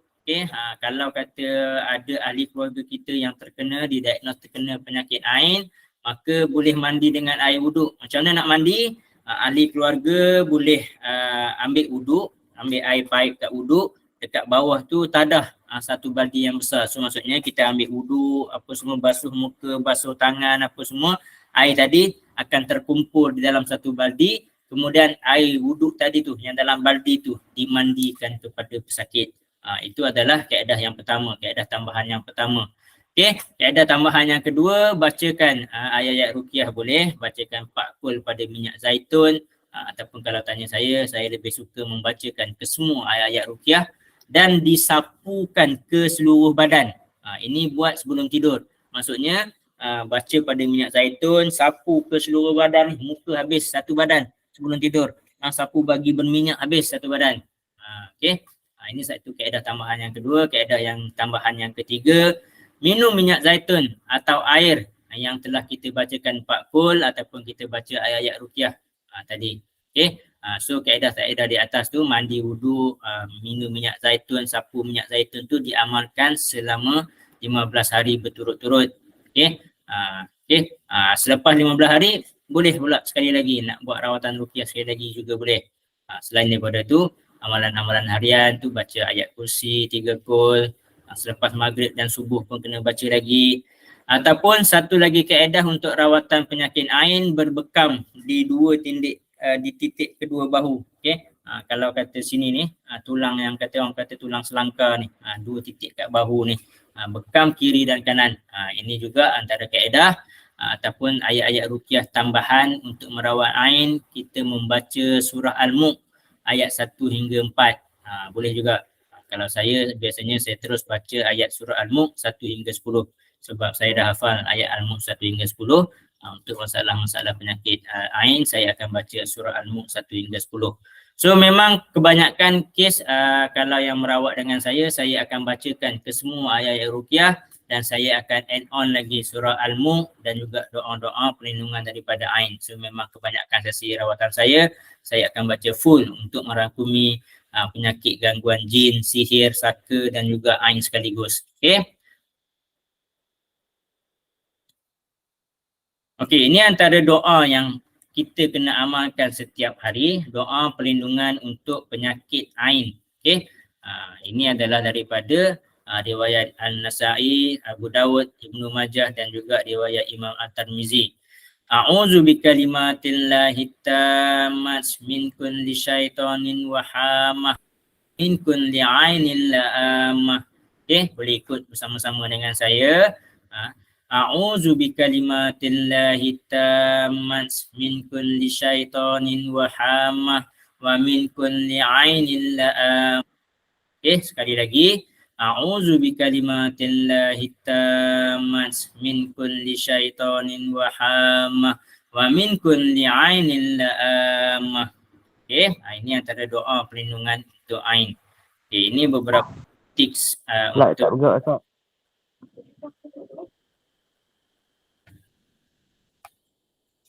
Macam mana? Slide tak ni, tak slide show. Apa dia? Slide tak bergerak. Apa dia tak bergerak pula? Dah nak habis dah slide. Daripada awal ke slide tak bergerak? Ke yang ujung-ujung je tak bergerak? Daripada awal ke? Daripada awal. Kenapa tak ada seorang pun yang nak tegur ke apa ke? Dah habis dah dulu. Dah habis dah. Tak tunjuk dah lah slide. Dah habis dah apa yang saya terangkan, insyaAllah. Tak mengapa. Slide tu nanti saya akan bagi di dalam grup. Nanti boleh follow saja nota dalam grup nanti. Okey. Sebab bila saya dah share slide tadi tu, saya dah tak nampak komen-komen mesej dan sebagainya. Okey. Okey, kita slide saya pun dah habis dah. Kita buka kepada sesi soal jawab. So kalau ikutkan saya tengok tadi ada dah soalan-soalan di atas tu, saya akan jawab soalan tu dulu. Soalan daripada Muhammad Zaki bin Muhammad Isa.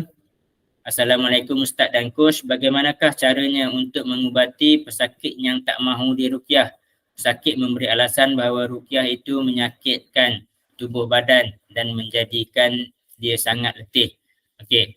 So kalau kita sebenarnya, kalau tanya saya, kalau nak ikut apa yang pesakit, memang mana-mana pesakit pun dia tak nak berubat.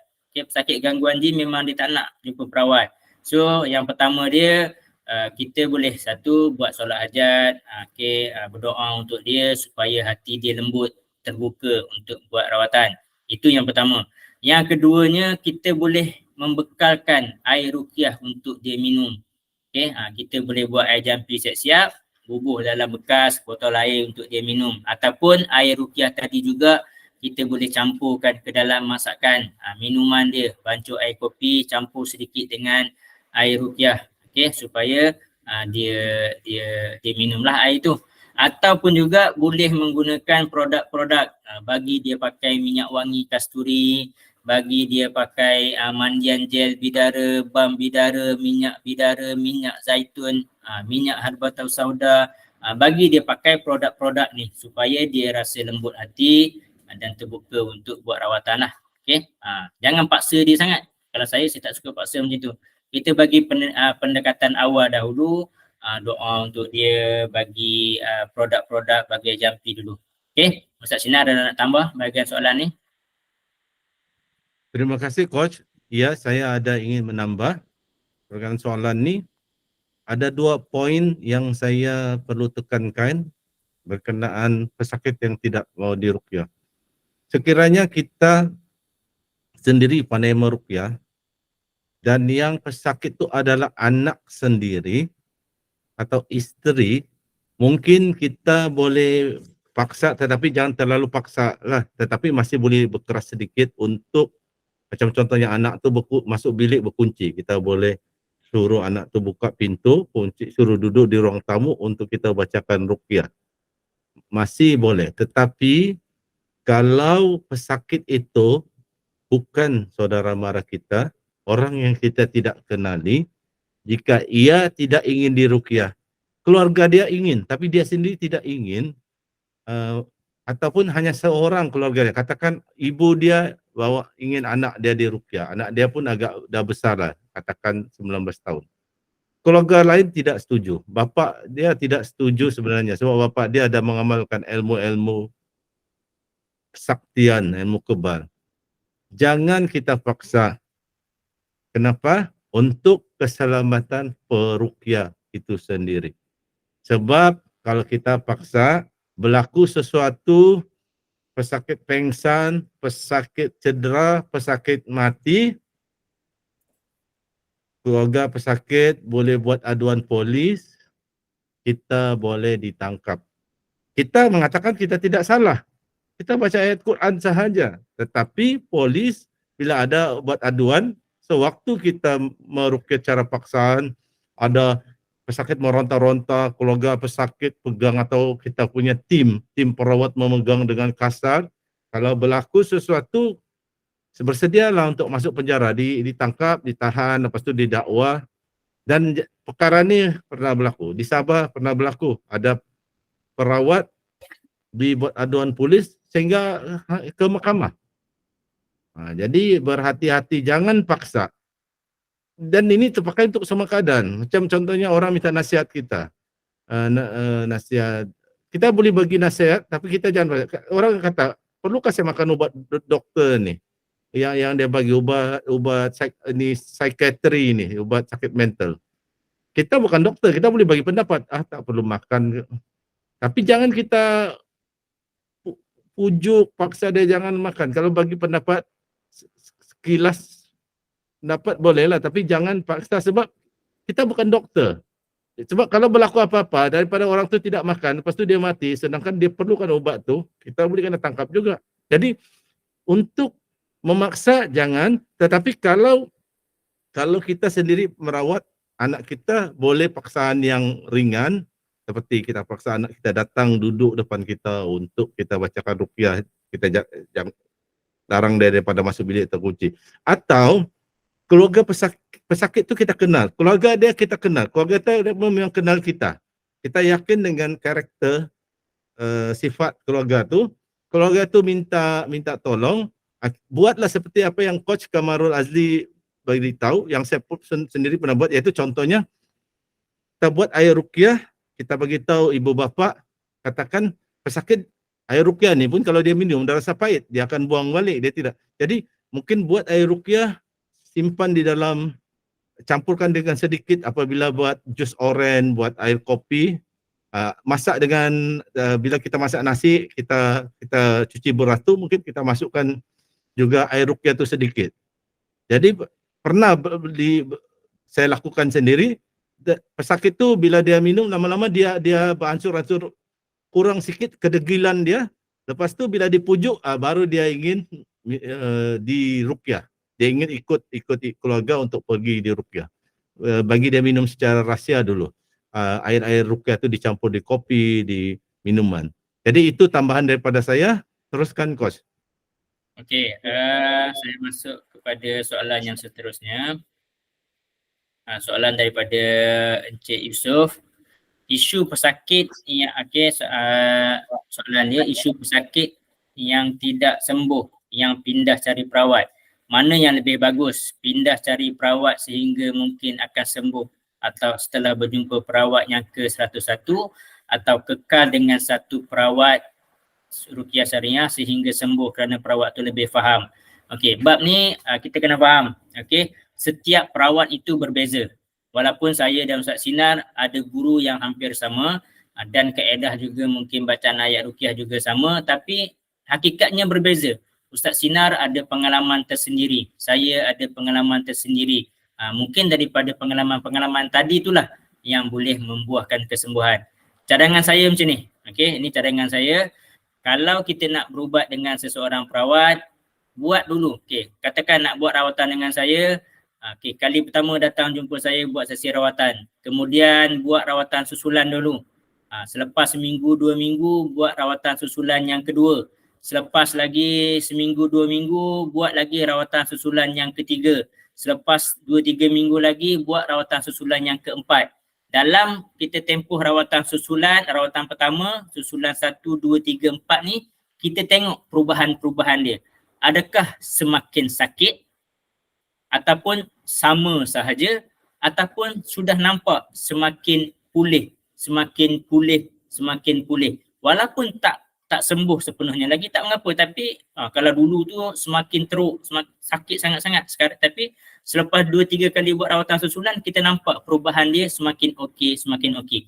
Jika perubahan dia dah nampak semakin okey, maka kekalkan diri dengan pesawat tersebut. Sebab kadang-kadang ada sesengah kes dia memang memerlukan sesi rawatan sampai berbelas-belas kali baru akan pulih. Tapi kita kena tengoklah, kalau ada perubahan, kita kekalkan. Tapi andai kata dah buat rawatan susulan pun masuk 3-4 kali, keadaan pesakit sama saja, statik saja, ataupun tak ada perubahan langsung, macam dulu juga duk kerasukan. Okey, kalau macam tu barulah cari perawat lain pula. Mungkin perawat tu dia ada kaedah yang berbeza sikit, niat dia mungkin berbeza sikit, keikhlasan dia berbeza sikit. So kalau tanya saya, kita boleh tukar perawat, tapi setelah buat rawatan susulan 2-3 kali dan juga dah buat rawatan susulan 3 kali tu tak nampak perubahan langsung, tetap macam tu juga, then baru cari perawat lain. Tapi kalau selepas buat rawatan susulan tu dah nampak kesan-kesan positif, semakin baik, semakin pulih, cuma belum sembuh 100% lah, maka kekalkan dengan perawat tersebut sehingga selesai. Saya macam tu. So kita tak adalah kata mesti nak tukar. Tak tukar pun tak boleh juga, sebab kadang-kadang mungkin pengalaman tak sama. Andai kata ni contoh Ustaz Sinar pengalaman 2 tahun merawat, saya pengalaman baru sebulan merawat. Walaupun baca ayat sama, sudah pasti kesan dia tak sama, sebab pengalaman Ustaz Sinar 2 tahun, pengalaman saya 1 bulan. So kenalah cari orang yang lebih mahir, kenalah cari orang yang lebih berpengalaman. Dan kadang-kadang ada pesakit dengan saya, dia tak sembuh. Dia jumpa dengan tim Ahsaza, sembuh. Masya Allah, tabarakallah. Ada juga pesakit dengan tim Ahsaza tak sembuh, dengan saya sembuh. Dia kadang-kadang dengan saya datang yang kuat-kuat. Saya dah teruk, pukul dah kena buang dah, tapi tak sembuh lagi. Kebetulan pergi jumpa dengan Ustaz Azhar di Puchong. Ustaz Azhar dah tinggal yang hujung-hujung dah. Mungkin sembuh dengan Ustaz Azhar. Then pesakit pula, Ustaz Kamarul tak power dah ni, tak dapat buang Ustaz Azhar. Dia sebenarnya dia bukan macam tu. Tapi bagi saya, tak kisahlah dengan siapa pun. Saya tak pernah nak sekat orang nak pergi jumpa dengan perawat-perawat lain. Saya menggalakkan. Cuma kalau dengan saya ataupun dengan seseorang perawat tu dah nampak perubahan-perubahan positif, kekalkan. Kalau tak ada perubahan, tukar. Ini jawapan saya lah. Mungkin Ustaz Sinar nak tambah. Terima kasih Coach. Saya ingin menambah jawapan kepada soalan tersebut. Tapi sebelum itu nanti saya ingin maklumkan kepada Coach, mungkin ada selepas ini kita akan jawab soalan di atas. Ada satu soalan di atas yang tertinggal berkaitan dengan menggunakan zikir-zikir yang dipelajari dari media sosial selepas daripada soalan ini. Okey, jadi saya jawab, saya ingin tambah. Satu, pertama, saya setuju dengan jawapan Coach dan itulah kalau saya menjawab pun itulah juga jawapan yang saya bagikan. Itu dah cukup cantik. Cuma ada tambahan sedikit daripada saya tentang satu perawat atau bertukar-tukar kena lihat dari satu sudut ini pula. Kalau kita telah berawat dengan seorang perawat yang kita yakin merawat dengan ruqyah syariah, contohnya dengan saya atau dengan Coach Kamarul, dengan Ustaz Ahmad Salin, lepas itu belum berapa sembuh sebab baru 2 sesi kan. Tiba-tiba kita dengar lagi satu cerita, oh orang ni hebat ada di YouTube merawat ustaz ni. Tapi kita dengar-dengar kabar pun macam ada yang positif, ada yang kritik ustaz tu negatif. Jadi kita ragu-ragu. Bila kita ada keraguan, walaupun kita belum pasti, lebih baik janganlah kita tukar perawat, kita kekal dengan perawat yang kita sudah yakin. Kita sudah yakin perawat tu kita biasa baca tulisan dia, kita biasa ikut dia punya kuliah online, kita kekal itu berbanding kita pindah dengan perawat yang kita tidak pasti. Sebab nanti rupanya perawat tu konon perawat itu rupanya dia perawat yang banyak pelihara jin. Jin kita telah lemah di ruqyah, sekarang tengok kita ditambah lagi jin oleh perawat baru tu. Jadi itu faktor perlu ditimbang. Berbeza kalau kita seperti Coach Kamarul kata, kita sudah beberapa kali 4 kali 5 sesi dengan satu perawat yang kita yakini, lepas tu ada perawat lain juga yang kita yakini juga keilmuannya, dan kadang kala tu perawat yang kita terima rawatan dia sendiri yang syorkan. Cuba minta rawatan sebab kamu tinggal dekat di kampung ni dekat dengan perawat ni, cuba kamu selalu pula dengan perawat ni sebab daripada kamu pergi ke tempat saya terlalu jauh. Dicadangkan oleh perawat sendiri dan perawat tu diyakini bolehlah mungkin setelah beberapa sesi mungkin boleh cuba kepada perawat lain. Itu tambahan daripada saya serahkan balik kepada Coach. Teruskan Coach. Okey, masa pendek dah, kita akan cuba ringkaskan jawapan. Pesakit ingin mengubat diri sendiri menggunakan zikir-zikir yang dipelajari dari media sosial. Okey, saya kalau bab media sosial ni, saya tak menggalakkan sangat. Sebarang ilmu ataupun kaedah ni, lebih baiklah ambil daripada guru secara berdepan.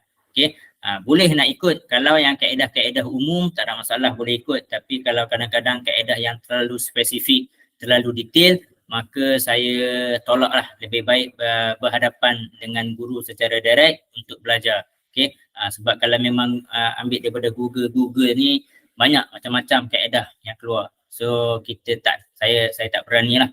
So kalau sekadar zikir-zikir amalan harian tak ada masalah, itu boleh. Okey, itu saja pendapat saya. Kita skip Ustaz Sinar, kita terus ke soalan seterusnya. Teruskan Coach. Okay, Assalamualaikum. Saya ada tengok satu video ceramah rawatan guna garam dan limau nipis. Tanya apa pendapat Ustaz Sinar dan Coach tentang rawatan buang jin dalam badan dengan cara minum air limau nipis dan garam yang diruqyah. Saya tak pernah cuba, jadi nak tanya pendapat Ustaz Sinar dan Coach, ada pengalaman tak? Saya memang guna limau dan garam daripada dulu, daripada tahun 2010 saya mengubat orang sampai ke sekarang. Itulah bahan utama yang mesti kena bawa semasa sesi rawatan, limau dan juga garam. Okey, garam memang sifat dia juga menawarkan bisa. Memang ada hadis Rasulullah, ada sahabat yang dipatut bisa, Rasulullah ambil garam tu letak di tempat yang luka tu. Sifat garam ni juga dia boleh menetralkan bisa, menarik bisa-bisa. Okey, itu satu. Air limau nipis dia bersifat asid. So biasanya dan air limau nipis ni juga bersifat detox. Secara sains dia, air limau nipis dia akan boleh cuci, buang toksin dalam badan. So kita minum air limau nipis dan juga garam ni, untuk buang benda-benda kotor dalam badan. Memang daripada dulu saya amalkan, okey, untuk pesakit saya. Kalau nak guna limau purut hanya untuk mandi, jangan buat minum. So bagi saya tak ada masalah.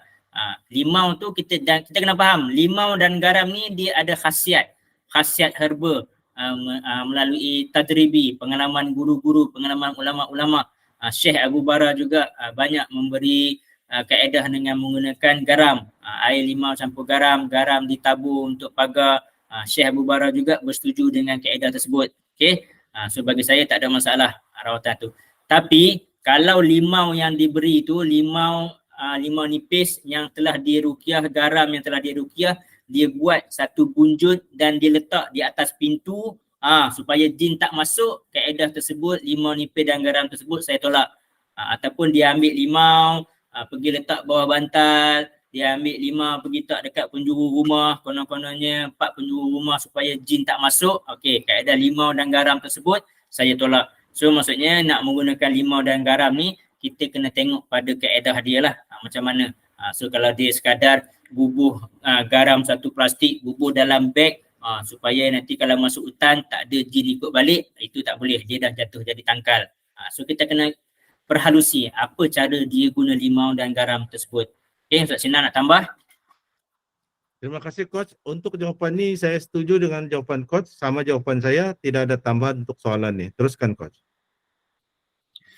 Okey, soalan kedua, dulu saya pernah tanya soalan, jika tak tahu punca penyakit, boleh tak kita niat 2 niat, iaitu niatkan ruqyah gangguan zahir, ruqyah ain. Okey, jawapannya memang boleh, tak ada masalah. Maksudnya kadang-kadang kita memang tak dapat detect, kita walaupun kita mendiagnose, kita tak dapat pun secara tepat ini sihir ke, ini saka ke, kita boleh niat secara umum untuk sembuhkan terus saja pesakit tersebut. Bagaimana untuk sembuh itu bukan urusan kita. Kita cuma niatkan sahaja untuk sembuh. Okey. Boleh tak jika ia adalah pesakit gangguan jin dan zahir, apabila kita ruqyahkan ain juga, kata kita suruh mandi dengan wuduk atau kaedah-kaedah merawat ain. Boleh, tak ada masalah. Sebab tu yang penting, sebab tu saya kata jangan terlalu spesifik dengan kaedah. Okey, kalau macam saya datang pesakit, semua saya baca ayat-ayat ruqyah. Dia sihir ke, dia busung ke, dia ain ke, dia bergaduh suami isteri ke, ada anak degil ke, saya baca kesemua ayat ruqyah. Sebab ayat ruqyah yang dalam buku saya itu merangkumi untuk kesemua jenis penyakit gangguan jin. Saya tak buat spesifik. Kalau saya maksudnya sakit gigi saya baca rawat untuk sakit gigi sahaja. Sakit kepala saya hanya baca untuk ayat untuk sakit kepala sahaja. Sakit lutut saya baca untuk sakit lutut saja. Saya tak buat rawatan macam tu. Ini saya lah. Okay? Mungkin perawat lain berbeza-beza. Okay? Jangan compare. Mungkin ada perawat-perawat lain, kalau ain dia hanya baca 2-3 ayat yang spesifik untuk ain sahaja. Sakit kepala dia baca 2-3 ayat spesifik untuk sakit kepala saja. Kalau saya, satu buku ruqyah saya 20 ayat tu saya baca semua. Tak kira lah apa pun penyakit kita. So bila kita baca semua, insya-Allah kalau tak kena yang sihir, ada yang terkena bahagian saka, ada yang terkena bahagian jin datang sampuk. InsyaAllah akan terkena lah nanti. Okay, Ustaz Sinar ada nak tambah? Terima kasih Coach. Saya ada ingin menambah. Okey, berkenaan soalan 2 niat itu, saya setuju mengatakan boleh lebih dari 1 niat, walaupun saya perlu beri peringatan, ada perawat mungkin yang tidak bersetuju, 1 bacaan 1 niat. Tapi saya juga sama pendapat dengan Coach Kamarul, iaitu boleh 2 atau lebih niat, dan saya memang saya sendiri dan saya nasihatkan orang yang belajar ruqyah, apabila meruqyah sekurang-kurangnya 2 niat. 1 niat memohon niat kesembuhan, memohon kepada Allah kesembuhan dengan kita baca ayat-ayat Quran. Kedua, kita niat dengan kita baca ayat-ayat Quran ini, dia memberi hidayah kepada pesakit, dan juga ia boleh memberi hidayah kepada, sekiranya pesakit itu ada gangguan jin, memberi hidayah kepada jin yang mendengar bacaan tersebut. Sekurang-kurangnya 2. Dan ini antara yang niat lebih daripada 1 ni ada diajar oleh Syekh Abdullah As-Saddan, salah seorang peruqyah senior di tanah Arab. Jadi boleh. Yang kedua itu saya tidak sentuh, tapi saya ingin sentuh sedikit yang coach beri tadi itu, yaitu tapi saya dah lupa apa yang saya mau tambah. Cepat ya, dah pukul 11 dah ni. Setakat itu sajalah untuk soalan ni.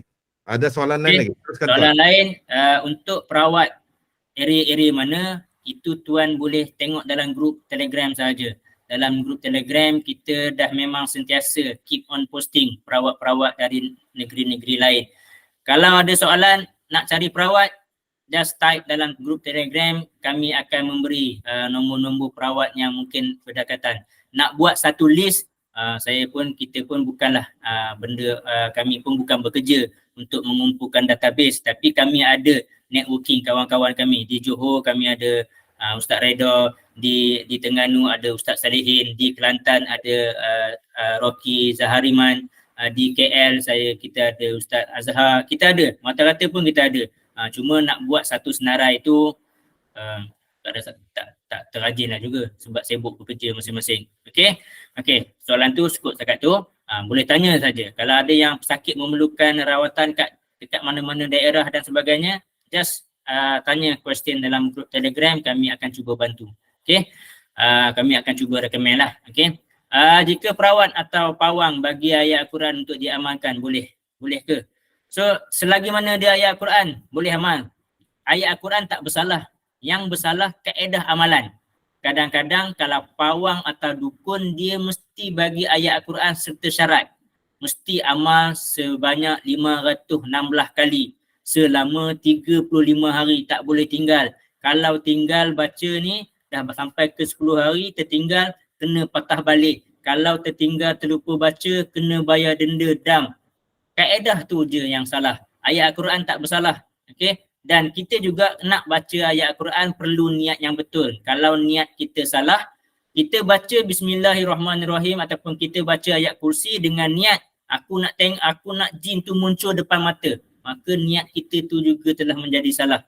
Perbetulkan niat bila kita nak membaca ayat Quran dengan niat untuk menarik rahmat Allah Subhanahu Wa Taala.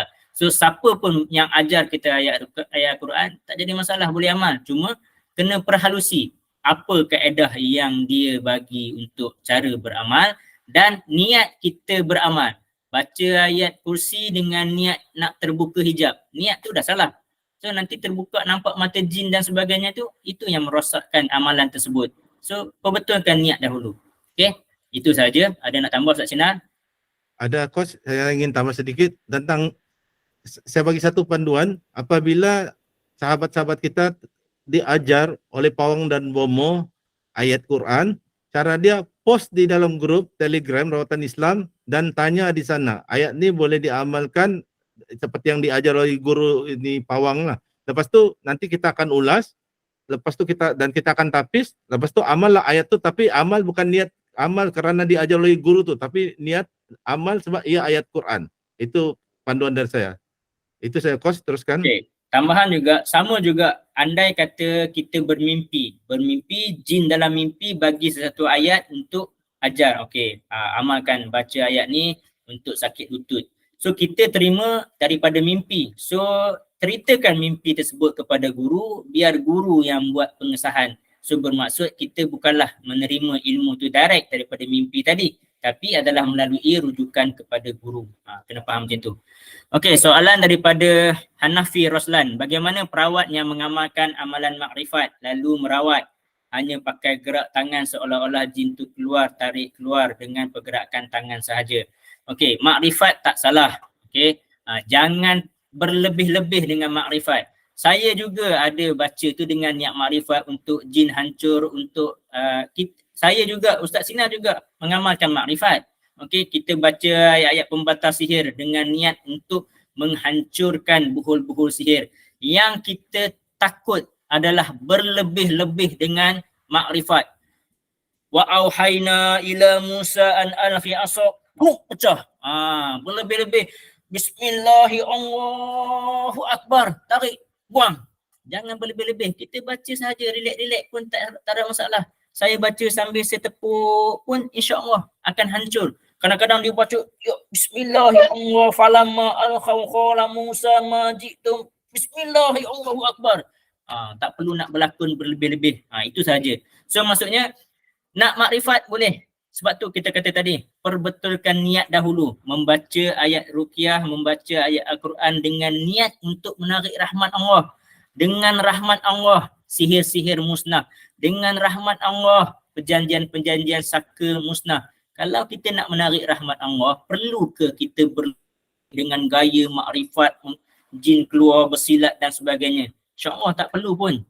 Kalau siapa yang selalu tengok video-video saya semasa sesi rawatan live ataupun video-video pendek yang saya letak di YouTube ataupun TikTok, tak ada lagi saya memakrifatkan keluar apa-apa. Saya baca sambil saya ketuk dengan kayu, sambil saya gosok-gosok dengan kayu, sambil saya usap-usap. Saya pun usap, makrifat juga ni. Saya usap, kalau di belakang tu saya usap niat untuk buang. Okay? Ini makrifat juga. Tapi tak perlu, saya tak buatlah dengan gaya yang macam tarik berat, ketat, ya Allah, bismillah, beratnya ni, ya Allah, oh satu ekor, bismillah, ya Allahu Akbar. Kita bimbang itu hanyalah lakonan-lakonan untuk menarik perhatian. Tapi saya tidak juga nak kata itu semua lakonan, mungkin betul. Tapi bagi saya tak nak berlebih-lebih. Kalau ada perawat lain dia nak buat berlebih-lebih, itu urusan dia. Kalau tanya saya baca, saya lurutkan saja. Lurut sekali, lurut dua kali, sakit kepala, saya sapu lagi, saya ketuk-ketuk, insya-Allah. Tak perlu dengan gaya-gaya yang terlalu ekstrim lah, saya kata itu saja. So memang makrifat tu berlaku. Okay? Saya juga baca dengan niat untuk bakar, tapi tak adalah kita bismillah, okay, keluar ke mulut, keluar. Kita baca relax-relax, sapu kat dada dia, keluar juga. Selama saya buat ni keluar juga, berpuluh tahun dah saya berubat pun keluar juga. Cuma saya tidaklah nak kecam kaedah mereka. Mereka nak melebihkan makrifat dan gaya, itu terpulang. Tapi bagi saya tak nak berlebih-lebih dalam urusan kaedah ataupun gaya-gaya ni. Cuma kalau buat gaya macam makrifat tadi, memang kalau saya buat gaya makrifat tu, saya garanti viewer saya di TikTok live memang mencanak naiknya. Tak percaya, esok saya ada rawatan, saya buat macam tu. Tengoklah ramai nanti. Okay, Ustaz Sinar nak tambah, ini memang topik ni memang patut Ustaz Sinar tambah sikit. Oh, gini Coach. Saya minta Saudara Hanafi tanya soalan ni kuliah minggu depan, saya akan jawab di kuliah minggu depan sebab menarik ni. Banyak yang boleh dibahaskan. Jadi Saudara Hanafi tanya semula soalan ni pada kuliah minggu depan dan kami akan sambung jawab pada kuliah minggu depan, sesi soal jawab. Itu saya kuas untuk soalan ni. Okey, daripada Puan Noriah perkongsian, saya baru je rendam kaki saya Ustaz, kaki saya bengkak, dah kecut dah ni, garam dan limau, rendam air suam. Ya, itu antara salah satu kaedah yang sangat-sangat baik, tak ada masalah, teruskan sahaja. Okey, dah lain semua gelap. So sebenarnya ruqyah ni simple saja. Okey, kalau betul kita baca, niat kita betul, kaedah kita betul, insya-Allah dia akan mudah saja. Memang kalau tuan-tuan boleh tengok saja di TikTok saya, di TikTok banyak video yang pendek-pendek, 2 minit, 3 minit. Saya memang baca ataupun sambil saya picit-picit, tapi saya jarang sangatlah saya memakrifatkan sehingga macam nak tarik tu beratlah apalah, tak ada. Kita usap saja. So saya tidaklah kata condemn pula geng-geng yang macam terlalu ekstrim, yang ekstrim nak buat gaya bersilat ke apa ke, itu gaya mereka, tak ada masalah. Tapi mungkin niat dia orang nak bagi nampak hebat supaya ramai orang lebih tertarik dengan ruqyah, juga tak ada masalah. Cuma kalau tengok kaedah saya buat rawatan, saya simple saja. Tiada kaedah-kaedah yang bombastik, tiada kaedah-kaedah yang Superman nak tarik-tarik, nak bagi mata scan ke apa ke, saya tak ada. Dan saya juga memang tak pernah scan orang daripada jauh. Nak buat rawatan, datang jumpa saya berdepan-depan, saya baca. Ada reaksi, Alhamdulillah. Tak ada reaksi juga, Alhamdulillah, dapat dengar ayat ruqyah dengan baik. Okay? Itu orang biasanya mau cepat famous. So terpulanglah atas niat masing-masing. Nak bagi cepat famous ke, nak jadi viral ke. Tapi video-video kerasukan ni memang cepat viral. Video-video yang berdialog ni memang cepat viral. Sebab saya memang setiap kali rawatan memang dah jadi rutin saya, ya Allah ya Tuhanku, engkau permudahkanlah sesi rawatan ni. engkau permudahkanlah urusan pesakit ni. So kadang-kadang dia keluar dengan sekelip mata saja, selesai. Pesakit tu pun bagi tahu, Ustaz tadi saya datang tadi ada rasa menyucuk. Tapi bila Ustaz baca bismillah, Ustaz pegang-pegang kepala saya tu dah hilang. Alhamdulillah, cukup, senang. Kalau kata bila bersilat-bersilat ni, tak larat saya. Kalau malam tu saya ada seorang pesakit bersilat, boleh cerita lagi. Kalau malam tu saya ada 4 orang pesakit, 4 bersilat, cuba tuan bayangkan, esok saya nak kerja. So saya memang kalau boleh, semudah yang boleh, seringkas yang boleh saya rawat ramai sikit. Satu malam saya pernah ada sampai 8 orang. Kalau 8 semua bersilat, 8 semua berdialog, letih saya. Tak sanggup saya. Okay?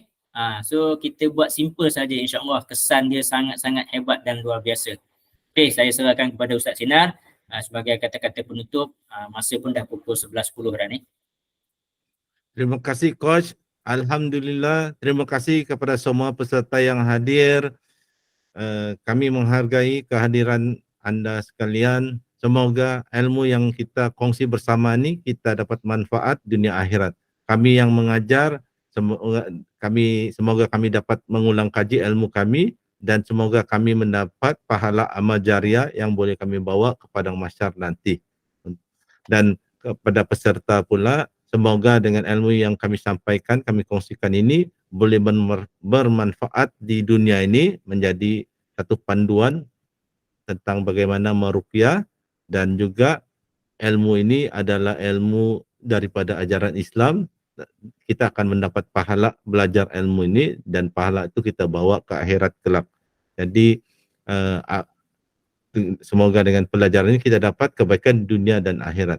Dan akhir kata dari saya mohon maaf jika tersilap, terkasar bahasa yang boleh menyinggung perasaan sesiapa, dan mohon maaf dari kami.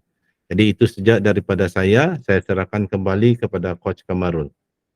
Okey, Alhamdulillah. Terima kasih semua pada semua peserta. Seperti biasa, kuliah ini adalah percuma, tiada tetapan bayaran, namun sumbangan, sebarang sumbangan ataupun hadiah kepada Ustaz Sinar dan juga saya atas kerjasama kami, luangan masa kami untuk siapkan slide dan sebagainya itu sangat-sangatlah diadukan. Cuma nasihat saya bagi yang mana yang dah memang pun belajar ruqyah asas ataupun dah A1, cuma mungkin jarang-jarang meruqyah, jangan takut, ruqyah sahaja. Ruqyah lagi, rawat lagi, bantu lagi, buat air jampi lagi, buat lagi. Sampai satu masa kita akan mahir. Selagi kita tak ruqyah orang, tak rawat orang, tak akan mahir. So walaupun kena sepak ke, kena cakar ke, kena tumbuk ke, itu biasa. Saya pun kena tumbuk, Ustaz Sinar pun kena tumbuk. Jangan mikir, mungkin sekarang tak kena lah. Sebab sekarang dah ramai yang saya ruqyah, dah ramai yang saya rawat. Sebelum dia tumbuk pun saya dah sempat tepih tumbuk dia dulu. Tapi di awal-awal dulu saya juga alami perkara yang sama. Okey, insyaAllah sehingga kita berjumpa lagi di minggu. Okey, minggu hadapan saya tak boleh nak buat kuliah. Sebab minggu hadapan start daripada hari Khamis atau Jumaat ni saya bekerja shift malam sampai 21-22 Jun. Saya terikat dengan shutdown, so saya kena masuk shift malam start daripada hari Khamis ni sehingga 22 Jun kalau tak salah saya. So mungkin selama seminggu atau 2 minggu ni, minggu depan dan minggu yang seterusnya tu saya tak boleh nak buat kelas tengok keadaan. Kalau yang minggu yang kedua tu mungkin kalau dah tak kritikal saya dah masuk siang semula insyaAllah. Tapi yang minggu depan memang confirm saya tak boleh. Okay, insyaAllah kita berjumpa lagi, kita tutup majlis dengan tasbih kifarah dan surah Wal-As.